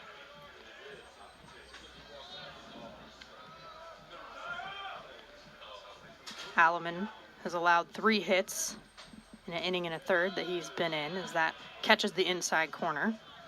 A couple of runs, one of which was earned, of course. We just witnessed that home run. No walks, a couple of strikeouts. And you can't quite see it on the screen, but the big shift is on for Sasaki here for the lefty. There's just one player in the third baseman, Ferrajaro, on this left side of the diamond between third and second. Everybody else between second and first. 1-2. Misses low. Yeah, there are shifts and then there are big shifts. And this is one of those big shifts, like you said, the third baseman. Actually, it's Cleary. Oh, my bad. That's Cleary who stayed over there, shortstop. Just misses off the plate. Not a bad spot for Alleman. Yeah, that is Ferrajaro, who's playing in the straight-up shortstop position where the traditional spot is, while Cleary moved to the other side of second base. The defense, and that's in the dirt, and Sasaki will find his way on base with 2 outs. He'll take the walk, and he'll pass the bat to Jimmy Nadai, who's 2 for 2, scored a couple of runs, also brought in 1 back in the 5th inning. Not a bad person to have up with 2 outs. Definitely not. And the Aussie no stranger to these pressure situations.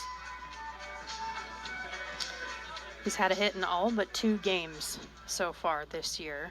12 straight now, including tonight. He'll take strike 1. Also back-to-back games going deep, leaving the yard. Is one of those power threats on this team, as there's a big swing there. And jumping ahead quickly is Alleman. Yeah, power hitter, not just home runs. He's contributed to a team best 13 extra base hits, 6 doubles and 7 home runs for Jimmy Nadai on the year so far. Runner goes. Sasaki is tagged out at second. Not sure if there was a miscommunication there, but the arm of Lutzo gets it done, and 3 outs are recorded. So stranded on the base paths, but not after the big swing from Trevor Haskins to tie this thing up at 4. We will head to the top of the 7th. Cardinal back on defense.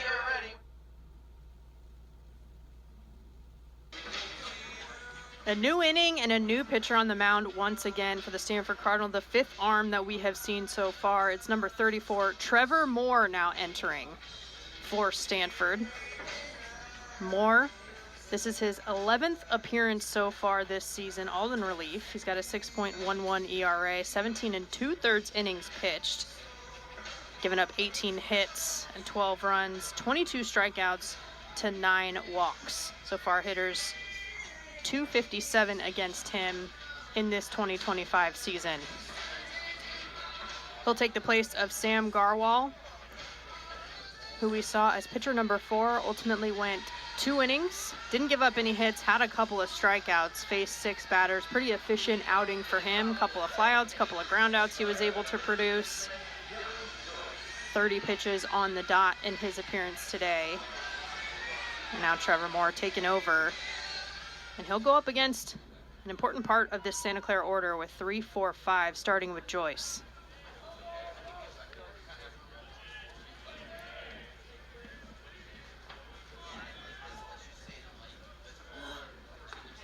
First pitch from the righty in there for a strike. Joyce, of course, the first RBI of the game back in the first. Ultimately came around to score as well after getting that single.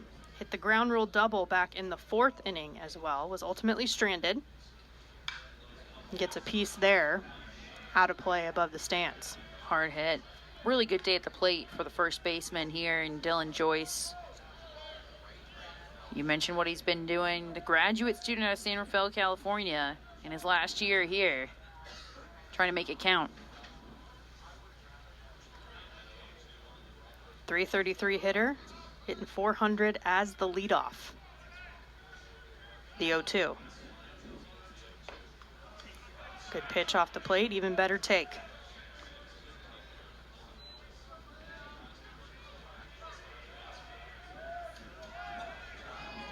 This is a Santa Clara team that has not scored in a while. Of course, those 4 runs, again, so important, but we're back to an even ball game here. Top of the 7th, they have not scored since the 1st. Stanford pitchers have settled in a little bit since then. Actually combined for double-digit strikeouts between all of them. 5 for Speciak. He leads the way there. Grounded over to third, off the glove of Haskins. He'll scoop it up, but doesn't have enough time to make the play. So reaching is Joyce, an important base runner here for the Broncos. And really hard hit there from Joyce. We'll wait to see if that's recorded as an error, but that was a really hard hit ball and a tough one at that for Haskins to handle. It is recorded as an error. Yeah, and I would agree with that. Not saying it's an easy play by any means. But, you know, as a pitcher, you're trying to produce those grounders for your defense. A play that he makes often. But again, a Bronco aboard here. Now it's for Ross. Tough day so far for Max Ross. Struck out 3 times. And that'll get past. A little bit wild there and rounding second base. Taking a look is Joyce. He'll stay put. An important 90 feet now for the go-ahead run, now in scoring position. Very much so. You mentioned Santa Clara hadn't scored since the 1st. Perhaps almost an uncomfortable position or an unfamiliar position for the Santa Clara Broncos to be in. Over half of their wins this year have come from behind victories.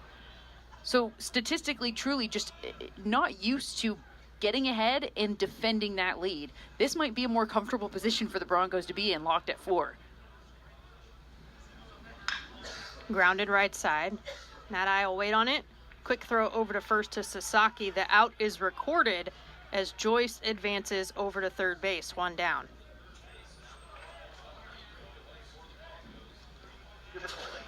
Yeah, productive out at that. Go ahead run now at third with just 1 out. A conversation on the mound pending here. You can see the entire infield as well joining both Moore and Somm. Make sure they're all on the same page. What's the plan? Again, might as well be a 0-0 ball game at this point. Yeah, and this has to be strategy because there's no action in the Stanford Cardinal bullpen right now.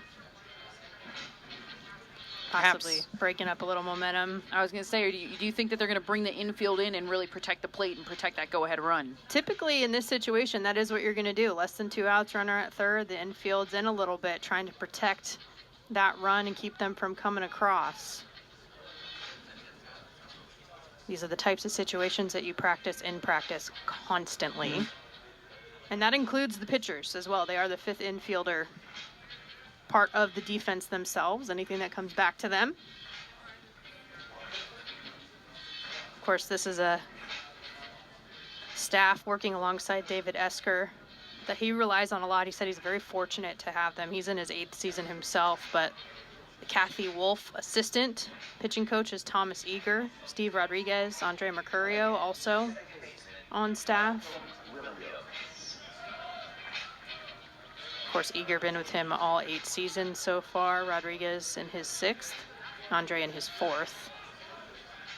And the conversation is concluded. So Malcolm Williams now. Done a little bit of everything so far today, except get a hit. Walked, hit by a pitch, struck out. Did come around to score when he was walked in the 1st, and he'll take ball 1 there. A veteran up at the plate. Senior out of Oregon. We'll see how well he handles this big at bat. Thought about it. Tried to hold. Confirmed. I think that was the right call there. He did not go around. He didn't break. Vines, of course, asking for help. Get some over at first base from Alan Alvarez.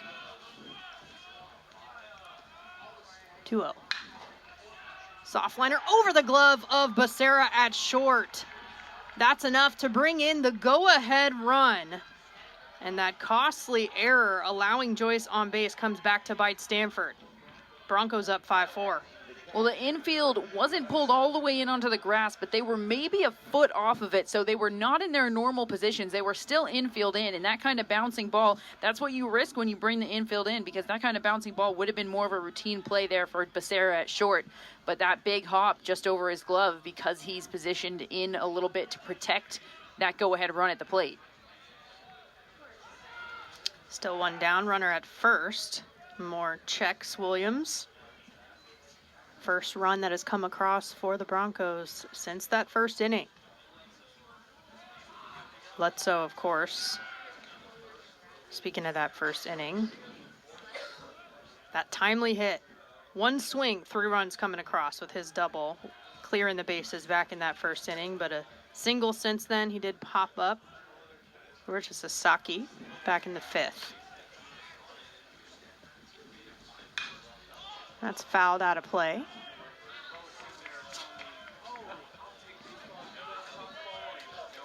I think if you're more in this situation, you're potentially trying to roll something up, allow the defense to turn 2 to get out of this one. And to prevent any more. Had to get one in there with the last name. Nice, nice. Breaking ball, runner goes. Throw down, beautiful. Didn't make the active call, but it looks like gunned down. The base kind of coming out there over at second. So it looks like immediately, not surprising to see the video review coming up.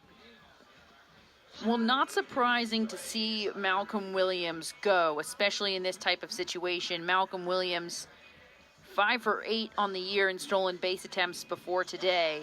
This could make it 6 for 9 or 5 for 9. We'll see, but he's got some speed on him. But what a throw that was from Charlie Somm. Picture perfect. Really couldn't have put the dime in any better of a spot. And that was a breaking ball, too. There was some velocity taken off of that pitch, and he still threw an absolute bullet down there. The throw beat him, certainly. Does the tag is obviously the question. Of course, the initial call is that he was thrown out, in which case would be a huge out for Stanford. You go 2 outs, you clear that runner out of scoring position, or it turns into, okay, there's just the 1 out with the runner in scoring position, a big difference. And credit to Williams as well. Coming into this, he was 6 for 6, but now 7 for 7 in RBI opportunities with a runner on third and less than 2 outs. So that run coming across at a crucial time. Williams familiar with stepping up in those moments. And Moore's going to get some warm-up pitches in while we wait. I mentioned bringing the senior up to the plate in that exact moment. Couldn't have gone better for Santa Clara Broncos that it fell that way, that veteran experience. And obviously that wasn't his first rodeo. Being in a moment like that, he's come up big other times. We're going to get the call here. Umpires jogging back out.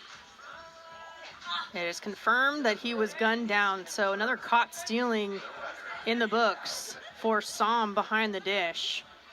And you're thankful for your catchers for so many reasons as a pitcher, but that's one of the top ones right there. Oh, and that's huge. I mean, that's the difference between a runner on and 1 out, and now nobody on and 2 outs as Moore tries to mitigate this damage. And of course the 0-2 count here with 2 outs as well to Letzo.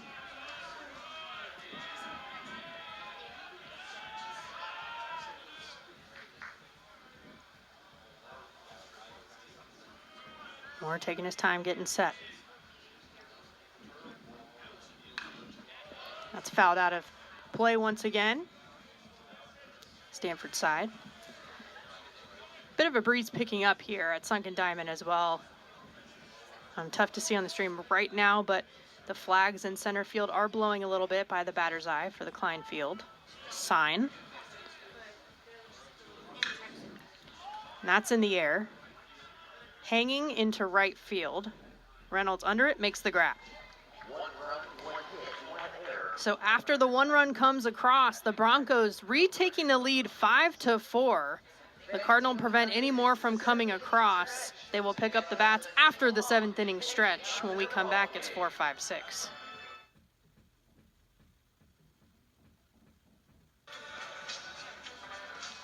A productive top half of the 7th for the Broncos to retake the lead 5-4 over the Cardinal. And now it's the meat of the order, starting with Jimmy Nadai, who is 2 for 3 today with a couple of runs scored and an RBI. And that is flared into center. That'll land. That works if you're a Cardinal fan. They'll take it with the base runner aboard here with no outs. No, what a day for Jimmy Nadai. 3 singles back to back to back.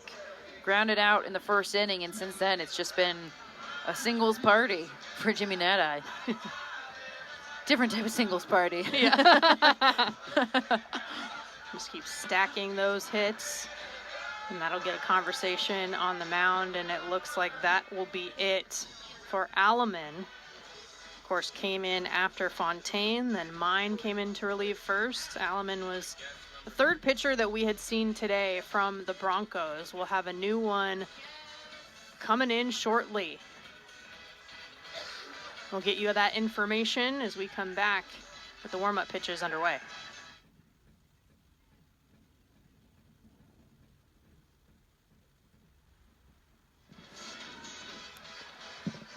Henry Stewart making his way to the mound for the Santa Clara Broncos, the lefty, the junior out of Lakewood, Colorado.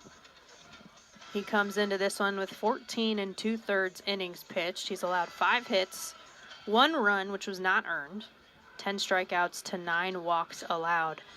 Because that run wasn't earned, his ERA sits at 0 right now. Opponents hitting 109 against him. He'll start off facing Brady Reynolds.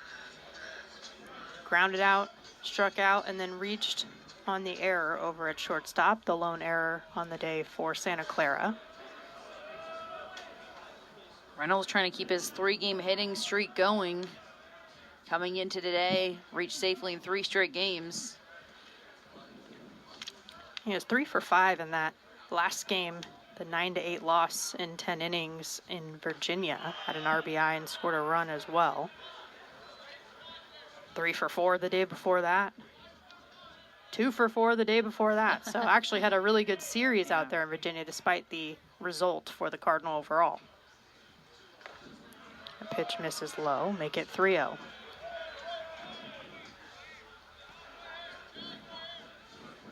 Lefty on lefty action here.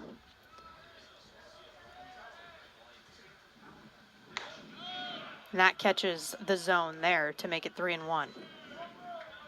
And for Alleman coming in, he went an inning and 2/3, gave up 4 hits, couple of runs, one of which was earned, couple of strikeouts to 1 walk, faced 10 batters in total.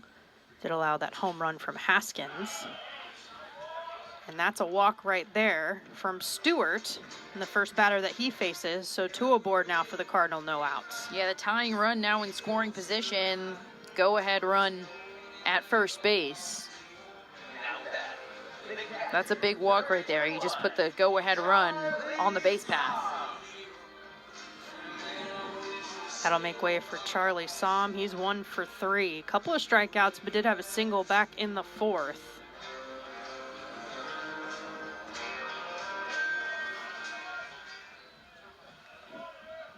Waiting on deck would be 3 for 3 hitter tonight, Timo Becerra. Bunt laid down. Attempting the sacrifice, and it will be successful. Making the play off the mound is Stewart, being that 5th infielder. 1 down. Yeah, I was going to say, what a play by Stewart. What a way to gun down Somm over there at first base. That was a great bunt, forcing Stewart off the mound.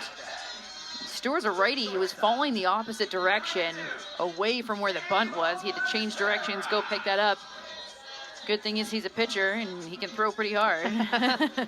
But a great bunt there, and a great sacrifice to move the runners over. A little spin move there from the lefty, too. So now 2 runners in scoring position for Timo Becerra. Mentioned he's 3 for 3, but also the RBI back in that 5th inning.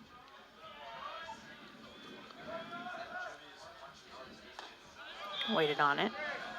Takes ball 1. That's a good take. That ball had some movement on it. It just didn't break quite as much, I think, as anticipated. 1-0. That's in the air, deep into right field, deep enough to tag. The catch is made, and tagging to come in is Nadai. We're tied up all over again.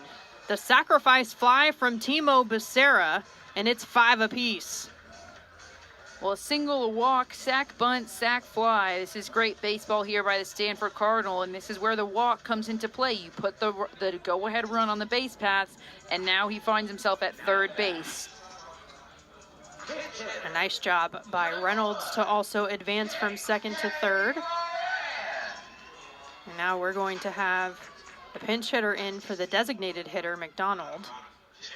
J.J. Moran, the freshman out of San Diego, California, will step in for the Cardinal. What an opportunity this is for the young buck. The go-ahead run just 90 feet away with 2 outs.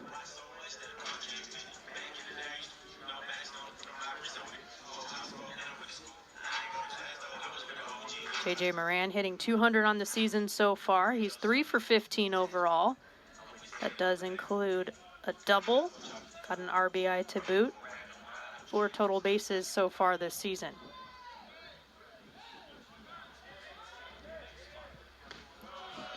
Big swing for strike 1.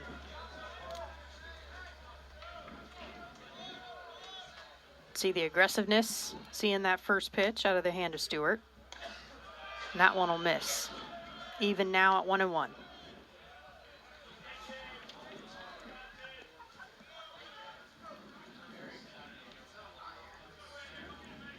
Ethan Hott awaits on deck before the top of the order. Would start things up again should a 2-out rally occur, but veteran move there by Lutzow to go have a conversation with Stewart on the mound. Yeah, in an ever important moment now, locked at 5, go ahead run at third base. And chance is just dwindling down to try to get this victory for either side. So it's just becoming ever more important to play clean, good baseball, because that really could be the difference. 11 hits now for the Cardinal. And the 1-1 pitch here. Catching that outside corner. Whatever Lutzow said to him worked. As Stewart now makes it a pitcher's count. It's a great pitch right there. Now just one pitch away, potentially one strike away for sure, getting out of this. A little bit low, a good take there. Evened up again. We have deuces wild. 2 balls, 2 strikes, 2 outs. Of course, Reynolds still over there at third base. Fouled out of play. The battle continues.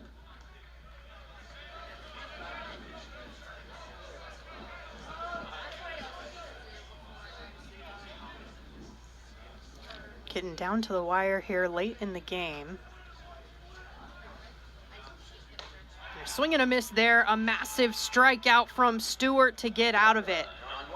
1 run comes across on the sac fly from Timo Becerra. So we're tied up once again at 5. 7 innings in the books. Top of the 8th coming up next. Santa Clara due up offensively, and it's 7-8-9 coming up.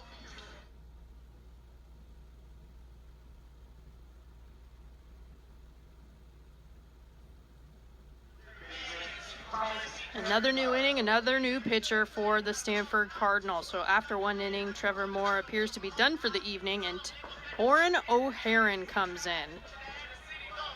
Number 12 on this Stanford team. He's thrown 12 2/3 innings pitched. He's 1-1 on the season. 17 hits allowed, 11 runs, 14 Ks to just 4 walks. And he will go up against Ferragamo. Thomas Ferragamo, the junior. Hit by a pitch, got a bunt single, grounded out.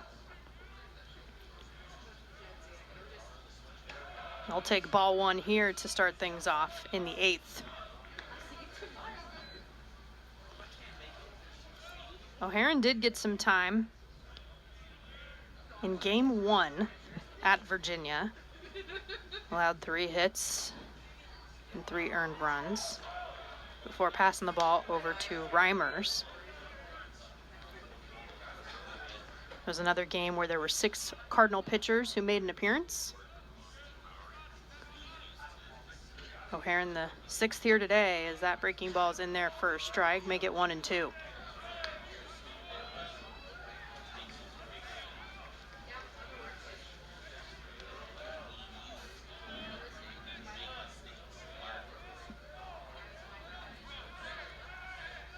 Ferragamo trying to protect. We'll turn on that pitch, foul over near the Stanford dugout. It's a Santa Clara team that is led by Rusty Filter. We talked about how this is a homecoming for him. He's in his 8th season, as well as David Esker, and that's no coincidence. He spent 8 years here at Stanford under Mark Marquis. And then once 9 retired, he actually went over to Santa Clara. He's a special assistant to the AD, so they still work together in some capacity. He had a lot of success, especially working with the pitchers when he was here on the farm. He was a pitcher himself at his alma mater, San Diego State. 2-2. That misses to fill the count. Deep into the count already for Ferragamo. First time that he is facing, and anyone's facing, O'Haron here. Looking for hit number 9 for the Broncos. Out of play this time, right side. Left side, excuse me. The right side in terms of it being on Santa Clara side. So the correct side, we should say. Who's on first? What's on second? Yeah. Now it's a full count. Could very well be a tone-setting at bat here.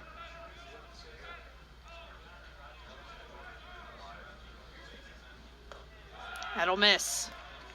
Solid plate appearance for Ferragamo. Will get aboard via the walk. So been on base 3 times, 3 different ways. Being hit by the pitch, that bunt single, and now the walk. If you're the Broncos, you will take it. That is the go-ahead run over at first. Making way for Cohen Karsten, who came in for Medikoff. Sophomore looking for his first hit. And no outs. I'll be interested to see just how aggressive Santa Clara is. Are they going to try to send the runner in Ferragamo? Are they going to try to play small ball? Maybe a bunt, move the runner over. There it is. Ooh. There it is, but fouled. That one came in quick inside. Vines trying to give Karsten a minute there. Sometimes, especially when it's chilly outside, that can sting the hands. So he's taking a second to recover.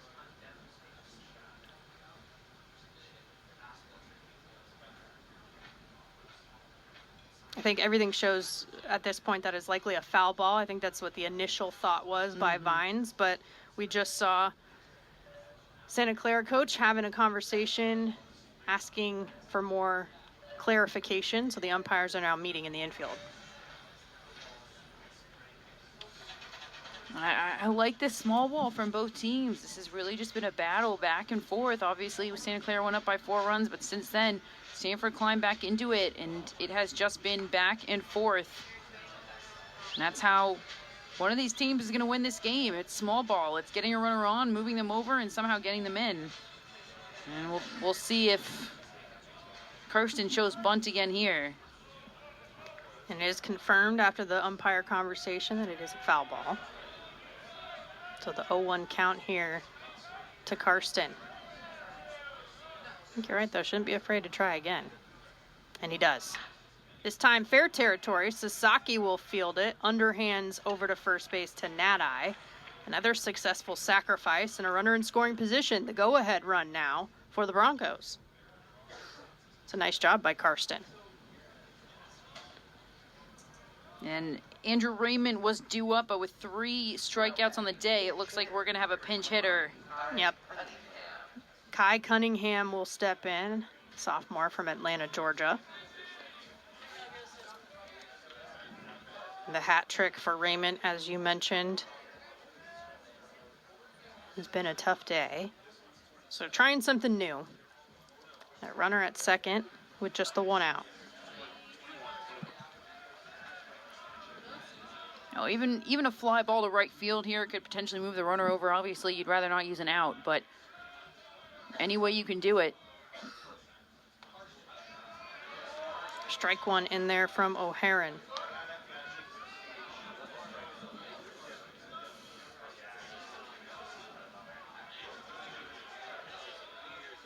Dare I mention, there is some activity in the Stanford bullpen. This time a swinging strike to make it 0-2. Some Cardinal pitchers loosening up all game long. Some activity in Santa Clara's pen as well. The 0-2 now from O'Haron. In, keeping it in front is Somm. Does enough to keep the runner where he's at. Ferragamo sticks around at second base. Both catchers having busy days, having a lot to do. Charlie Somm does a great job there. You mentioned what a leader he is, and that was a veteran play from him. Managing all 6 pitchers as well in this one. That's off the plate outside to the lefty. Not an easy job. That's why you see so many catchers become head coaches because they're used to having to manage quite a bit. The game, the people, your battery mate, a lot going on. 2-2. Some movement there, but misses off the plate again. Full count. Closer, but that's 2 pitches after the 1-2 count that just weren't really even close enough to get Cunningham to even think about chasing.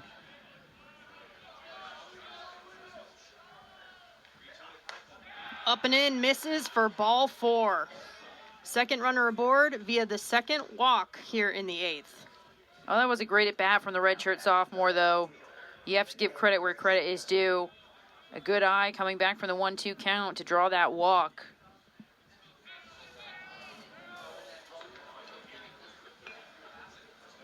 Only 2 walks allowed by the Stanford pitchers prior to O'Haron entering this game. He's allowed 2 now here in the 8th.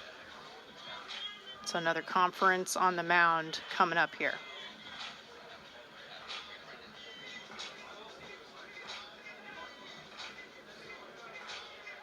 Moore, as we mentioned, had that inning in his appearance. Just the 1 hit, 1 run, wasn't earned. Had a wild pitch those 4 batters faced. Total pitches between all 6 pitchers so far sits at 149. Of course, that load has been shared across the board.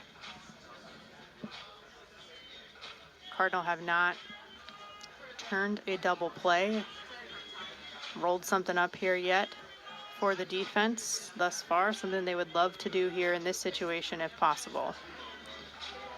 But back to the top of the order we are for this Santa Clara offense.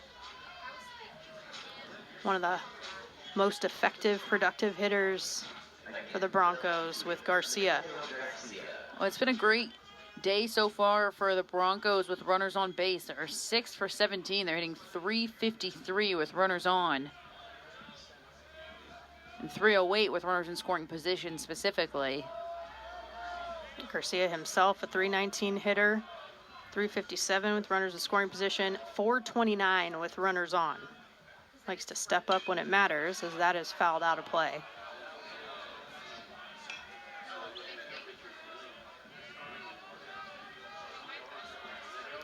He's got 20 RBIs on the season, 29 hits. 7 of those doubles and a couple of home runs as well. The 0-1 here. Inside outs. That one foul out of play. O'Haron able to jump ahead. Really interesting to look at these batting averages on the teams and compare them on the game. I mean, Santa Clara with 8 hits, Stanford with 11, but when you break it down, Santa Clara's hitting .276 overall, but they're hitting over .350 with runners on, and Stanford's basically flipped from that. They're .367 overall, under .300 with runners on. And that's why we talk about not just hitting, but the timeliness of those hits matters. And a take there from Garcia to make it 1-2.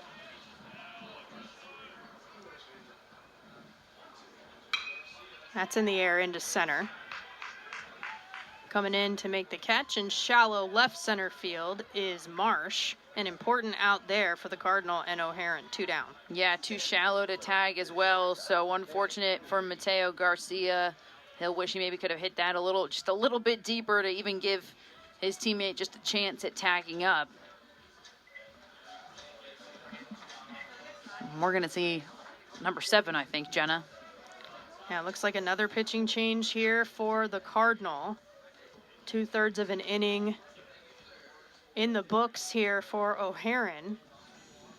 But we will have someone coming in from the bullpen. Trying to triple check exactly who that is. If Sarah's right, it's our 7th pitcher, as she mentioned.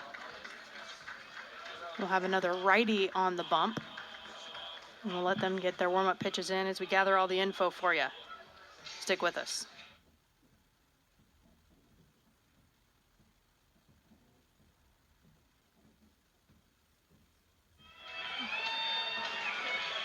Lucky pitcher number 7, at least that's what the Cardinal is hoping for here as Ty Huber enters the ball game. There's 2 outs with runners on first and second here in the top of the 8th.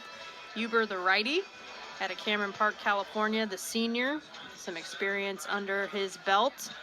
18 1/3 innings pitched so far this year. 1-1 record with a couple of saves in the books. He's given up 12 hits, 5 runs, 16 strikeouts to 7 walks. Yeah, a big sophomore year in 2023 when the Cardinal were Pac-12 champions, and then missed last year due to injury. You never like to see it, but coming back strong this year for his senior year. Member of both Pac-12 championship teams, actually, 2022 and 2023. In that 2023 year, he made 13 appearances, including 3 starts, 21 innings, and 20 strikeouts. A little bit of moisture coming from the air now, too. As Cleary takes that pitch.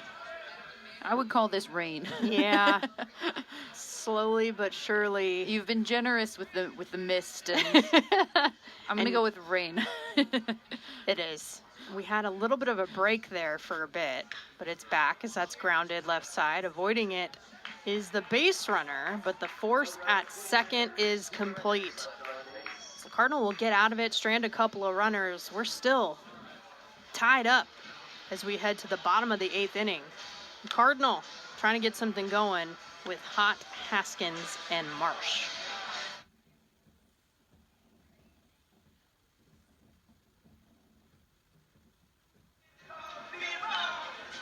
Bottom of the 8th and some defensive changes for the Santa Clara Broncos. Now in center field is number 24, Luke Devine, the freshman, getting an opportunity defensively out there.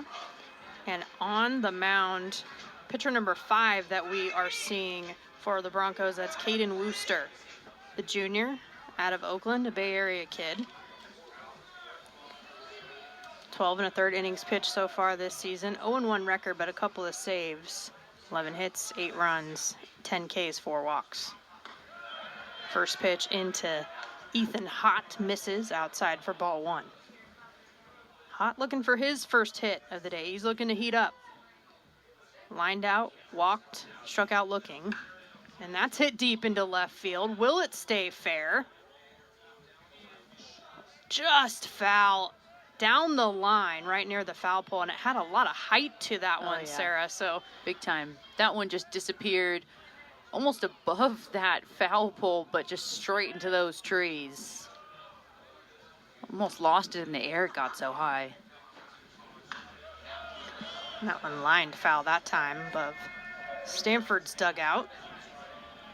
So a foul ball to left, foul ball to the right side. It's a 1-2 count for Hott. Wooster taking over for Stewart. Popped up. Just into the stands beyond the netting. I appreciate Letzo once again trying to cover that ground in foul territory. Yeah, just giving chase. Not even thinking about it. He's had a lot of ground to cover and made some great plays in doing so, but that one just well out of play into the stands. Some dedicated fans here in these wet chairs with their ponchos, with their jackets, with their towels, whatever they got. They don't mind the rain. They're here to see some baseball.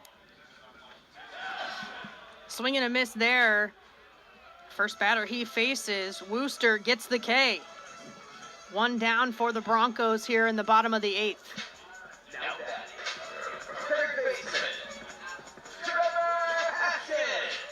11th strikeout on the season for Caden Wooster.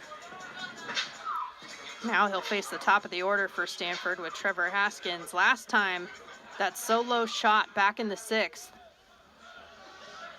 That was the difference maker to tie things up.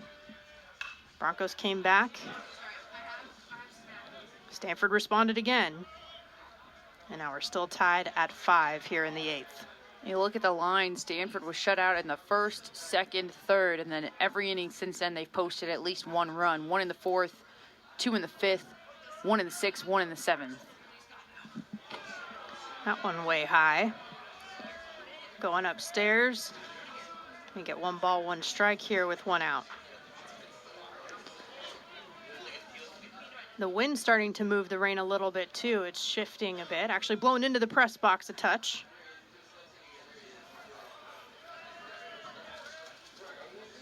Also blowing in from the outfield as that misses for 2-1.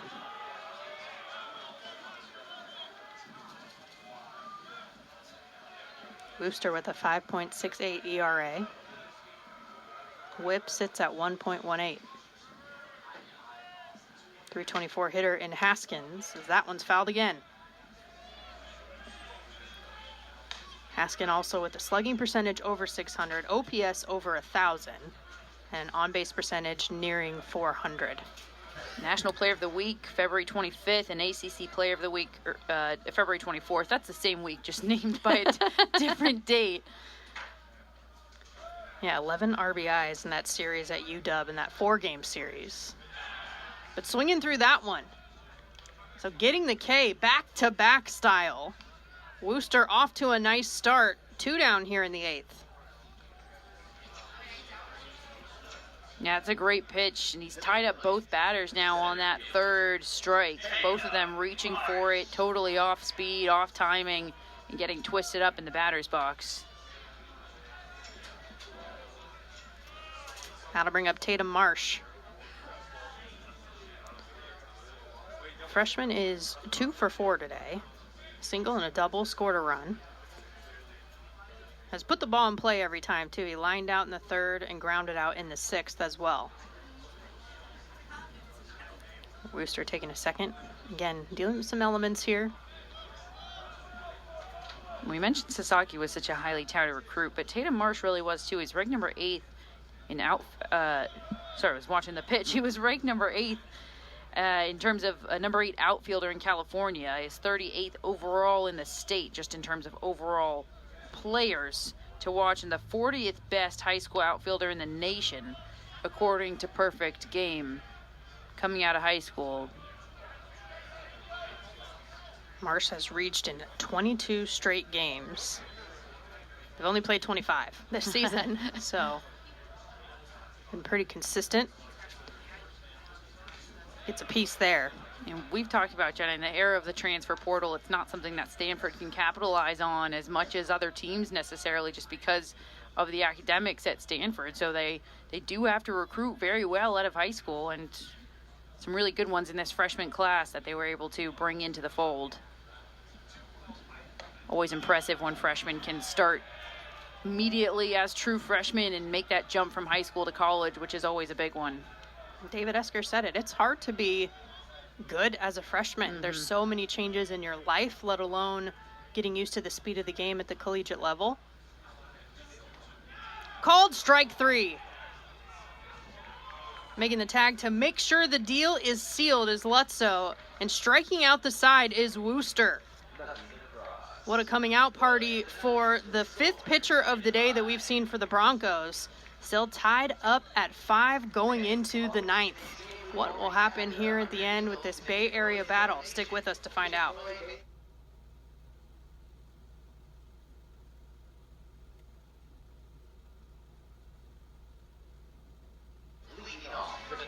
We made it to the 9th inning, a tie ball game, and we've been sitting at 5-5 since the 7th. Exchanging runs for both Santa Clara and Stanford here on this midweek game on April Fool's Day here at Sunken Diamond. Jen Becerra and Sarah Ash with you on the call. And Dylan Joyce leading things off. It's 3-4-5 here. The Broncos are trying to get ahead. First pitch from Huber in for a strike. He came in to relieve O'Haron. Last inning, got the final out. Ended up being a fielder's choice, getting the force at second, and he'll get a swinging strike 2 there. I mentioned the come-from-behind victories for Santa Clara, 7 on the year, which is over half of their wins were come-from-behind wins. Stanford as well, 8 come-from-behind victories on the season. If they can pull this out, it would be number 9. That one's low and away. Santa Clara, of course, coming into this 12-12 overall in the season, 1-2 in WCC play. Stanford 16-9 overall and 5-7 in the ACC. But a tough go of it the past couple of series. But a nice strike 3 there for Huber. He'll start things off here in the 9th with the K. 1 away now for the Card. They have dropped 6 straight games in the ACC, getting swept by Cal here at home, then getting swept at Virginia last weekend. This would be a nice pick-me-up, a nice reset for the Cardinal if they can pull this one out before hosting Georgia Tech this weekend. Max Ross trying to spoil that here. He'll take ball 1. Yeah, tough night for the right fielder, though. 3 strikeouts and a ground out. Not a lot of these hitters have been able to see the same pitcher twice very often either. So it's constant adjustments that we've seen them make. No pitcher has thrown more than 2 2/3 innings for this Stanford team, and that was Speshak. He was the one who came in immediately in the first. Since then, it's been 1 inning, 2, 1, 2/3. Swings. A little bit of off speed there. You said it earlier too, Sarah. Santa Clara picked to finish 5th out of 9 teams in the WCC. That's behind San Diego, Portland, Gonzaga, and St. Mary's. Looked like strike 3, but it got past, but bounces off of the backstop. The throw getting past Sasaki at first, but I think the hustle from Ross would have had him there anyway. So the drop third, and he ends up on first. And a good cover from Nadai there at second, because that throw actually got past Sasaki as well. Trying to create that throwing lane can be tricky in foul territory. Different angle with the base runner. You see that safety base too over at first, which I think is great. Everyone should have it, in my opinion. So many injuries can be avoided with that over there. But Ross on first now for Williams. He'll take strike 1. Had an RBI single in the 7th. The last run that was scored for Santa Clara. Cardinal did answer in the bottom half of the inning. We've been tied up since. Chopped left side, foul ball right behind third base. Bit of a break for Haskins there because that was a tough hop. Yeah, absolutely. It almost looked like it hit the bag because it took such a weird hop after that. Malcolm Williams, we talked about, he's a senior, he's a veteran, he's experienced, and he's also got experience in big situations, and he's come up big in them as well. He's already seen that already this game in the 7th. We'll see if he can duplicate it for the 9th. It's a tall order for the senior here. 253 hitter turns into a 326 hitter with runners on. Swing there. And hanging on to it. The strikeout comes at an important moment. So really, 3 strikeouts in a row. However, of course, with that drop third strike, Ross still over at first. The first 2 outs are recorded via the K. And Santa Clara now down to their last out, at least within these 9 innings, to try to make something happen. Could be a tough out to get if you're the Cardinal. Bledsoe leading the way here. 2 for 4, 3 RBIs on the day. Started off hot. Those first 2 at-bats is when he got his bases clearing double and then his single. Quieted a bit since then. Popped up to Sasaki, flew out to right field over to Reynolds. The 1-0. Swings through that pitch. Huber starting to get in a rhythm here. Keeping these Santa Clara hitters off balance since he's entered.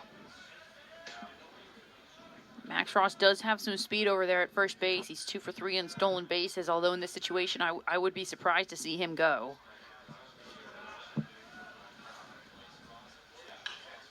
Off the end of the bat. Getting a piece to make it 1-2. Huber acting like he's trying to set up the ever so rare 4 strikeout inning. I would love to know the statistics on that, how common it really is. It's a 1-2 count for him with Ross still at first and 2 outs. In the dirt. Keeping it close enough is Som. The hustle will keep Ross over at first base. We've seen Som do that a couple times this game. Another great veteran move there by the senior.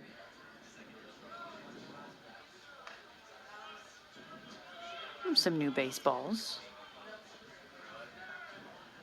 Gotta love the help from the young ones here at the ballpark. Such a dream for them, too, to be in the dugout with the team. So cool that they do that.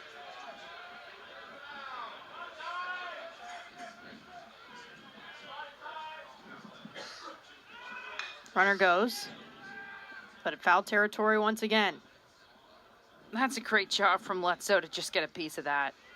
You could tell he knew that that was his job. He had to do so. Great job to stay alive there with a hit and run on. That's right. What a tight midweek game we're experiencing here. In the middle of conference play for both of these squads.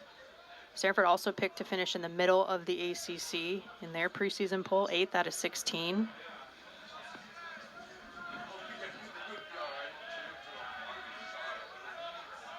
This could be some momentum that both need going into this next weekend. Runner goes again, grounded in the glove of Sasaki. He stomps right on first base. So one runner is stranded in the top of the ninth. The Cardinal have 3 outs to try to bring at least one across, potentially walk this thing off. We're still tied at 5. Stanford will bring up 3, 4, 5 to try to get things going in the ninth.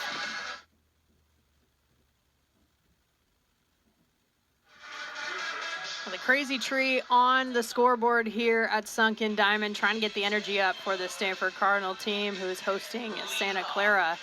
Jenna Becerra and Sarah Ash with you here in the ninth. The tie ball game sitting at 5 runs apiece. And one of the deadliest hitters, especially one of the deadliest freshmen in the country, with Rentaro Sasaki due to lead things off here. Of course, Nadai right behind him on deck. Reynolds due up in the hole. The heart of the order that Wooster's having to go up against. But you know what? He struck out the side when he appeared on relief in the 8th inning. So off to a good start.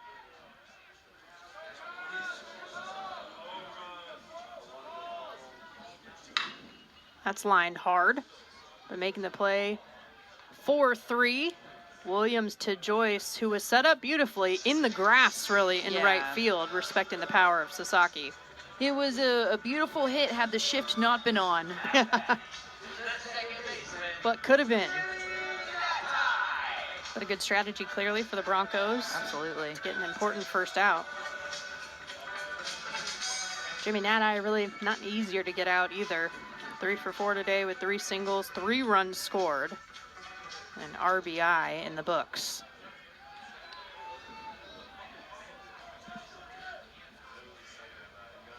Open hole in the 3-4 spot. First pitch is taken for a strike. We talked about those 8 comeback wins. Should Stanford walk this off here in the ninth, they would be number 9 this season.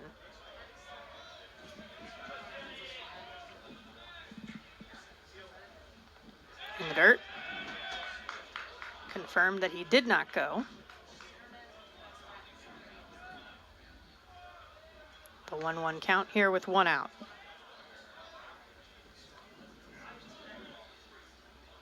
We're approaching 3.5 hours here in terms of game time. First pitch was scheduled for 6:05 p.m. Pacific. Local time here, we're nearly at 9:30. And that time they say that Nadai went. Stanford fans don't seem to agree, but Santa Clara fans certainly happy with that call.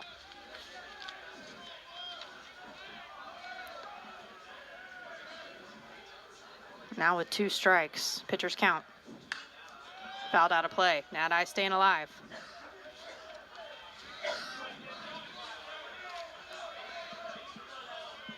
As much mental at this point as it is physical this late in the game. We'll do 1 and 2 again. In the outfield, coming in on the run to make the grab in left, is Garcia. So Wooster continues being productive out there on the hill. Has retired 5 straight with the fly out. 2 down here in the ninth. Stanford down to its last out to keep this within the standard 9 innings. And Brady Reynolds strides to the plate. Caden Wooster just looking so comfortable on the mound right now, really in his rhythm, in his flow.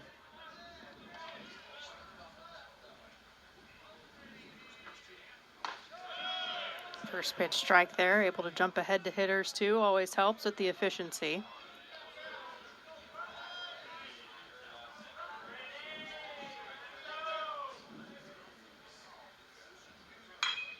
That one's into center field. Ranging over to make the grab is Devine, who came in defensively last inning, and he will make the catch. So 6 straight retired by Caden Wooster, and we're going to get some free baseball. 9 innings in the books. Number 10, here we come. It's extra innings here at Sunken Diamond.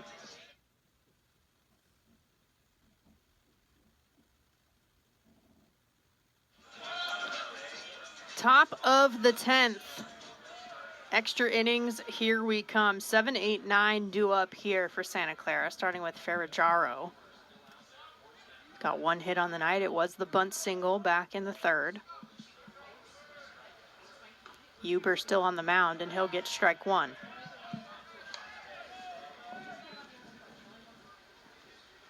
If you're head coach David Esker, you're thinking about, okay, how's the team reacting in this situation? Having to go extra innings, it's over 3.5 hours.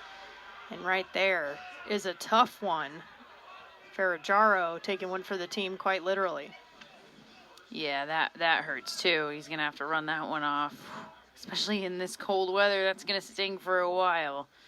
But immediately, first batter reaches, and that's the go-ahead run. Ferragamo's just going to keep running. Try to run that one off all the way down the right field line. He will rightly take a minute. Yeah. Could potentially be the winning run or the go-ahead run here in the 10th. Of course, Huber and team trying to prevent exactly that. Cohen Karsten now back in.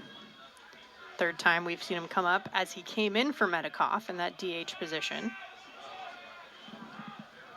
And the sacrifice bunt recorded at that.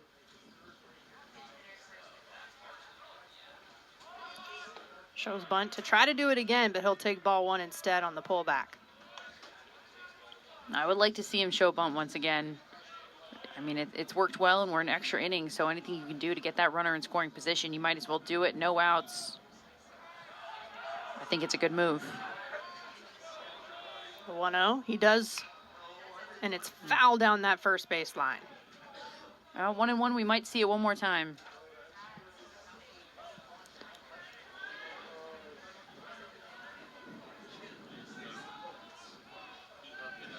We've had to kind of turn our scorecards over after those 9 innings complete. You can see on the stream too. Did that on the scoreboard as well. It's now innings 10 through 18 that are showing up there. Both these teams trying to make something happen here in the 10th. Bunt in the air. It'll be let foul by Sasaki. A smart play. Yeah, that was a smart move by Sasaki to just not pick that up, let that roll foul, and now the opportunity for a sacrifice bunt has all but been eliminated with the count being 1-2. Sasaki actually here last year in 2024. He was on campus working out with the team, just did not compete back in 2024, but officially a freshman here. It was a team that went 22-33 a year ago, 11-19 in the final season in the Pac-12. It was tough. They lost 9 people to the MLB draft between the year before. And a bunt laid down beautifully. Saw him, a low throw, but handled by Sasaki at first. The sacrifice complete. Oh, risky play, a bunt with 2 strikes, but it pays off. Got to do something different if you want a different outcome, and the Broncos trying some things here in the 10th. And the conversation now between our home plate umpire, Doug Vines, and Karsten. What about? I'm not sure. I didn't see quite what happened. Something that happened down at first base, I'm assuming. Well, both coaches now out of the dugout. I know I mentioned that safety bag earlier, and there's some chirping going on between these coaches, Vines, as well as the rest of the umpiring crew, trying to keep them apart from each other. David Esker getting fired up. Rusty Filter with no filter as well. Definitely something they didn't like that was going down over at first base. Certainly, but hey, that's some energy. That's some energy just injected into both of these teams, I think, right now. And whatever happened, we'll see which team can really take it and roll with it. You see a lot of baseball. Sometimes managers get fired up just to try to fire that team back up and inject some life back into those players. Obviously, that's not why both of those coaches were chirping back and forth at each other, but certainly a result of it. It could have simply been there was some contact or near contact over at first base. But nevertheless, onward we move as Luke Devine is now in the box. One out with the runner at second.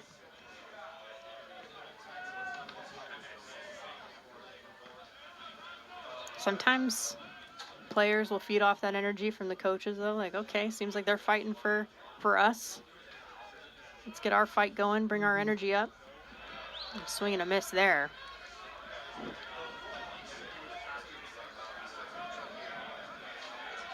Ty Huber going to work here.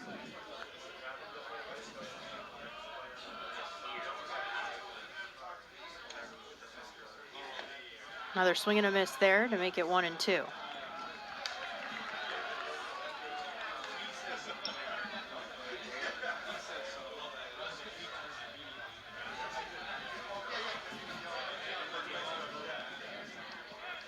You hear the dugouts with a little bit more energy, a little bit more vocal, both of them. And the fans as well.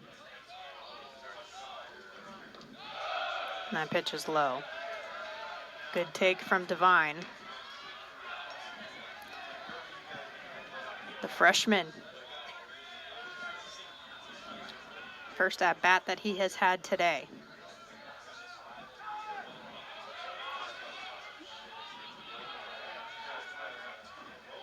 Two. Gets a piece. 6 for 37 so far here in his first campaign with the Broncos. Hitting 162.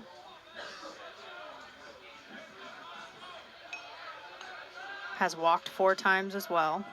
6 RBIs in his career. Battling with 2 strikes.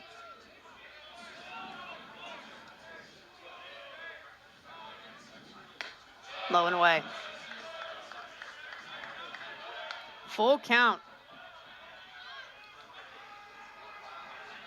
An important pitch coming up. Devine so locked in, so focused. You can see him talking himself through this as he stands back in.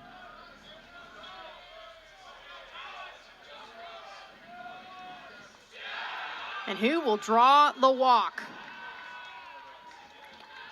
What a plate appearance there for Luke Devine. Coming in here in the 10th, his first time up, gets on base, 2 aboard now.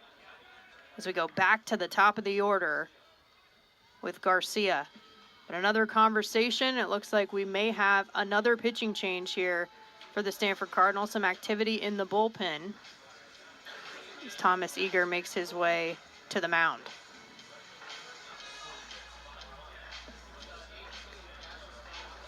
Yes, confirmed. We will have another change. So Ty Huber, likely done for the evening. We will have pitcher number 8 coming in for the Cardinal here in the 10th. I'll give you more of the details in a moment. Stick with us on ACC Network Extra.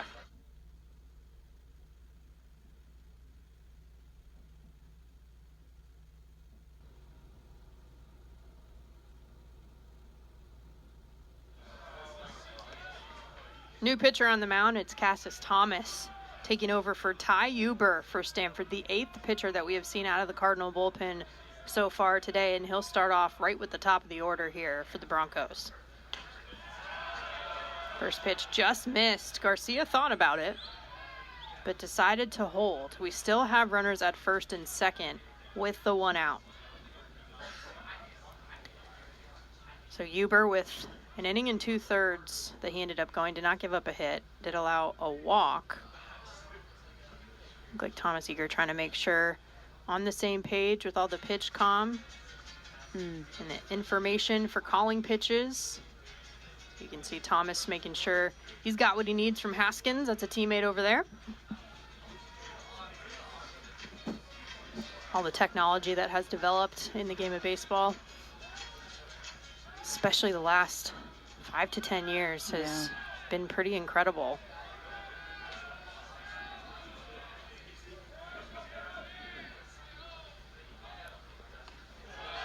That's inside. A break for the Cardinal there as runners stay put. Hustle from Somm. That pitch was a little wide. Yeah, Ferragamo, I think, could have gone to third, but immediately the split second decision motioned as well to Devine, who was on first, that he was not going. I think a missed opportunity is a perfect way to say it. Have that ever elusive go-ahead run in scoring position at second. Potential bonus cushion over at first. 2-0 count.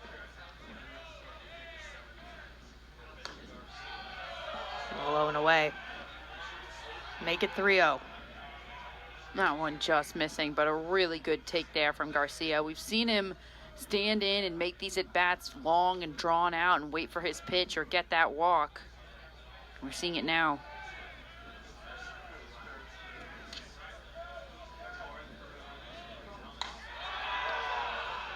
A 4-pitch walk will load the bases here for the Broncos.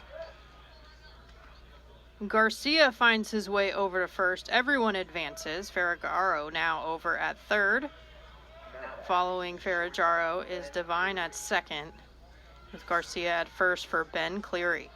Yeah, of all people, if you're the Santa Clara Broncos, this is who you want up right now. Ben Cleary, all-WCC preseason team this year. Last year on the all-freshman team for the conference. He's really been so key. He's just a sophomore, but he's been a leader among a big veteran presence on this Santa Clara team. Finding the zone there after the walk is Thomas. First pitch strike to Cleary. Can Cleary clear the bases here in the 10th? Very nice. Thank you. It's not 10 p.m. Yeah, we're pushing 4-hour game time here. About an hour and 42-ish minutes. As that pitch misses to make it 1-1. Still the 1 out. Of course, an out opportunity available at every base in the infield. Cleary reached on his first 2 at-bats, but 0 for 3 since then.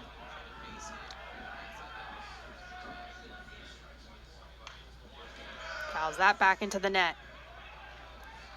So Thomas able to jump ahead here, make it a pitcher's count. He's in just his 5th inning of work this season, giving up a couple of hits, 1 run, couple of strikeouts, couple of walks.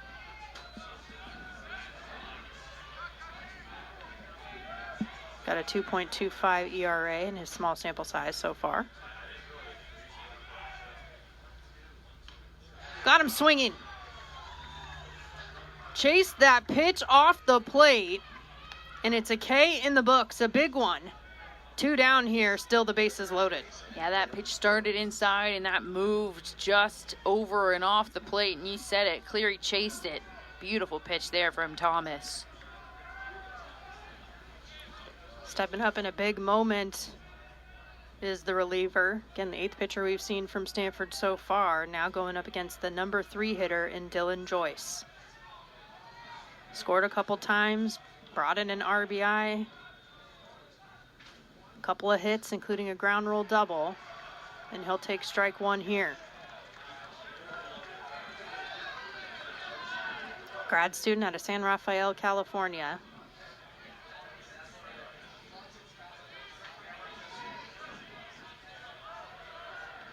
Righty on righty.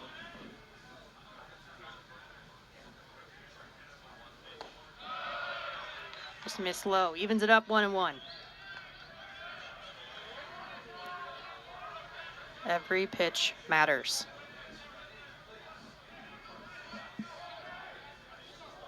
Thomas inheriting not the easiest situation here and not the easiest time during a tough game. Trying to get out of this jam. Time is called and granted. Mind signaling now. All right, let's go. Let's move on. And we do. Called strike 2. Nice location there, lower part of the zone on the corner.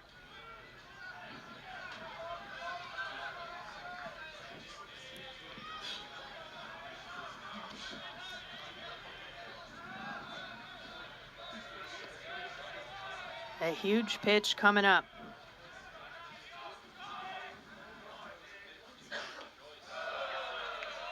Good take.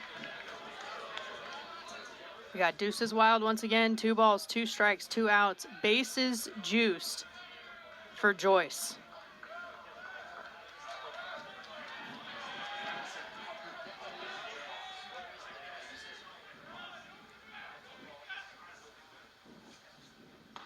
Swing and a miss. Big time strikeout. Thomas gets out of the jam, strands 3 runners to keep this thing tied.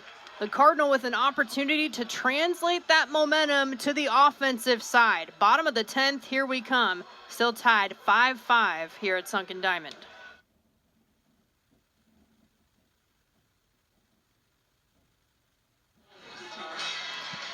Back at it in the bottom of the 10th inning here. The Stanford Cardinal now with an opportunity to walk this off in extras. They dropped their last 10-inning game against Virginia in Virginia, 9-8. They're looking to change that narrative, flip the script here at home in this midweek game against Santa Clara. Starting things off is Charlie Somm. 1 for 3 so far today with a sack as well. Big swing through for Wooster, who has had a great time of it so far. He's retired 6 straight. The first 3 he struck out the side. And then a grounder and 2 flyouts back in the 9th. Foul tip there from Somm. And it's 0-2. Santa Clara team that finished the season 500 last year, overall and in the WCC. That one just misses. Eagle eyes there from Somm. 26-26 for the Broncos in 2024, 12-12 in the WCC. They finished 5th in the regular season, went on to the conference tournament, lost their first game, did not go to the NCAA tournament, as that's fouled out of play.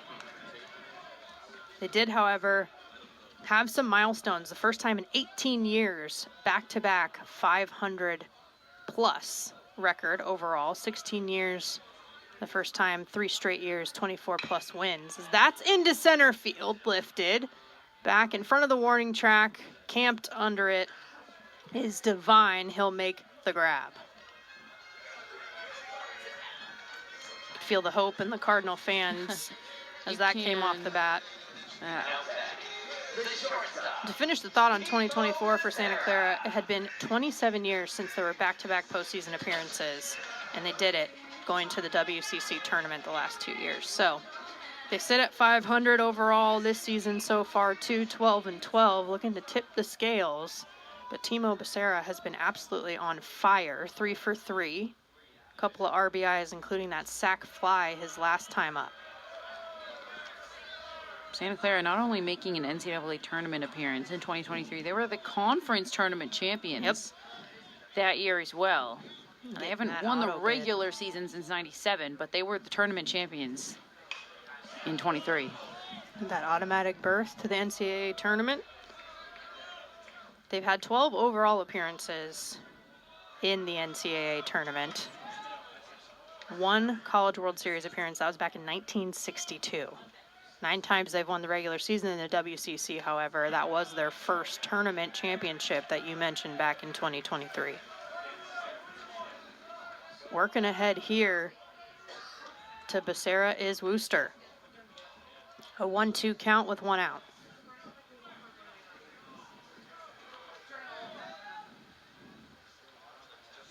He'll step off the mound. Both sides having some trouble here. Yeah, trouble once again with the pitch comm. He's tapping his hat, pointing to it immediately. But I appreciate the infielders, the teammates. It was Haskins at third for Stanford, and now it's Joyce over at first, helping Wooster out on the mound.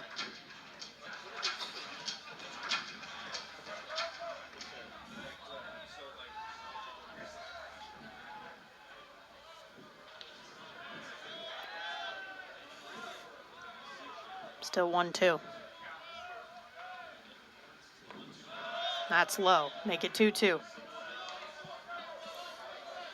course, this is a Stanford team that has a ton of history in its own right with 2 national championships back in '87 and '88. Oh, by the way, head coach David Esker, part of that '87 team with the previous head coach here, Mark Marquis.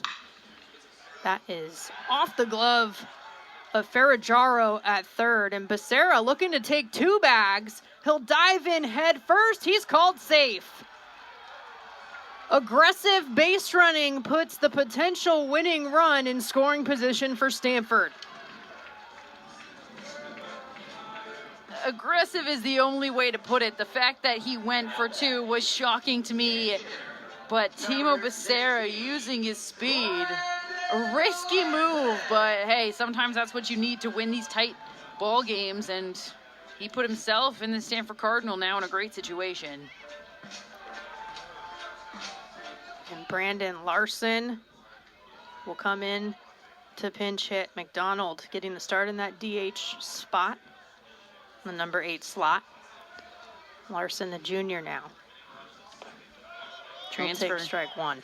Transferred from UC San Diego after the 2023 season. He was All Big West second team in 2023 after he led the team with 45 RBIs and a .537 slugging percentage, including 9 home runs. So he's very familiar with Santa Clara, coming from the West Coast Conference.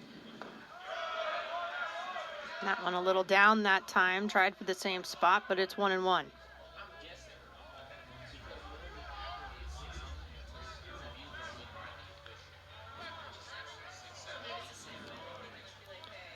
You can see Cleary at short, keeping a close eye on Becerra. That's in the gap, left side. Left center field, it splits it all the way to the wall, and that is gonna do it. Brandon Larson, the walk-off pinch hit RBI. Here in the 10th inning, Stanford takes the victory 6-5 over Santa Clara. He's running away. He doesn't want to get hounded by the team, but he's gonna get the love after all. That's the kind of love that just hurts so good right there. It's sometimes fun, sometimes not fun to be at the bottom of that pile, but this time, wow, what a midweek game. Always a fun one when these 2 teams win. And what a celebration in the outfield right now. The Cardinal now 3-1 in the last 4 games against this Santa Clara team. They still own the overall record in this matchup, 34-17 since 2005. What a midweek game we just witnessed. We said it earlier, it's April Fool's Day. That was no joke. No. That was every single pitch mattered for both of these teams. 8 pitchers for Stanford, 5 for Santa Clara. And then coming in at the end, a pinch hitter, Larson, getting it done at the end of the day. Gets it done. His teammates take his shirt to celebrate. It's freezing out there, poor guy. But, you know, we talked about it, the Stanford Cardinal team. They dropped 3, won 1 midweek against San Jose State, but then dropped another 3. So 2 tough ACC series. And this is the type of game that can really re-energize a team now, as Georgia Tech is coming in this weekend for another ACC matchup. Just what the doctor ordered for the Cardinal. Their 6 runs come on 12 hits, the 1 error. They left 9 runners on base. The Broncos, on the other hand, the 5 runs off 8 hits, a couple of errors, 13 left on base. The Cardinals stepping up when they needed to most. They improved to 17-9 on the season. They're 5-7 in the ACC. We'll try to take this momentum into that series against Georgia Tech. Santa Clara now 12-13 on the year overall, moving forward in this 2025 season. Well, what a game we just witnessed. That is win number 265 for head coach David Esker, and Stanford hoping to build on it. Thank you all for joining us and for sticking with us. If you're still around, it is about almost 4 hours long this game was. Those are true fans who stick with it, so appreciate it. On behalf of our entire crew, my partner Sarah Ash, I'm Jenna Becerra saying so long from Stanford. The Cardinal get the extra inning victory 6-5 over Santa Clara.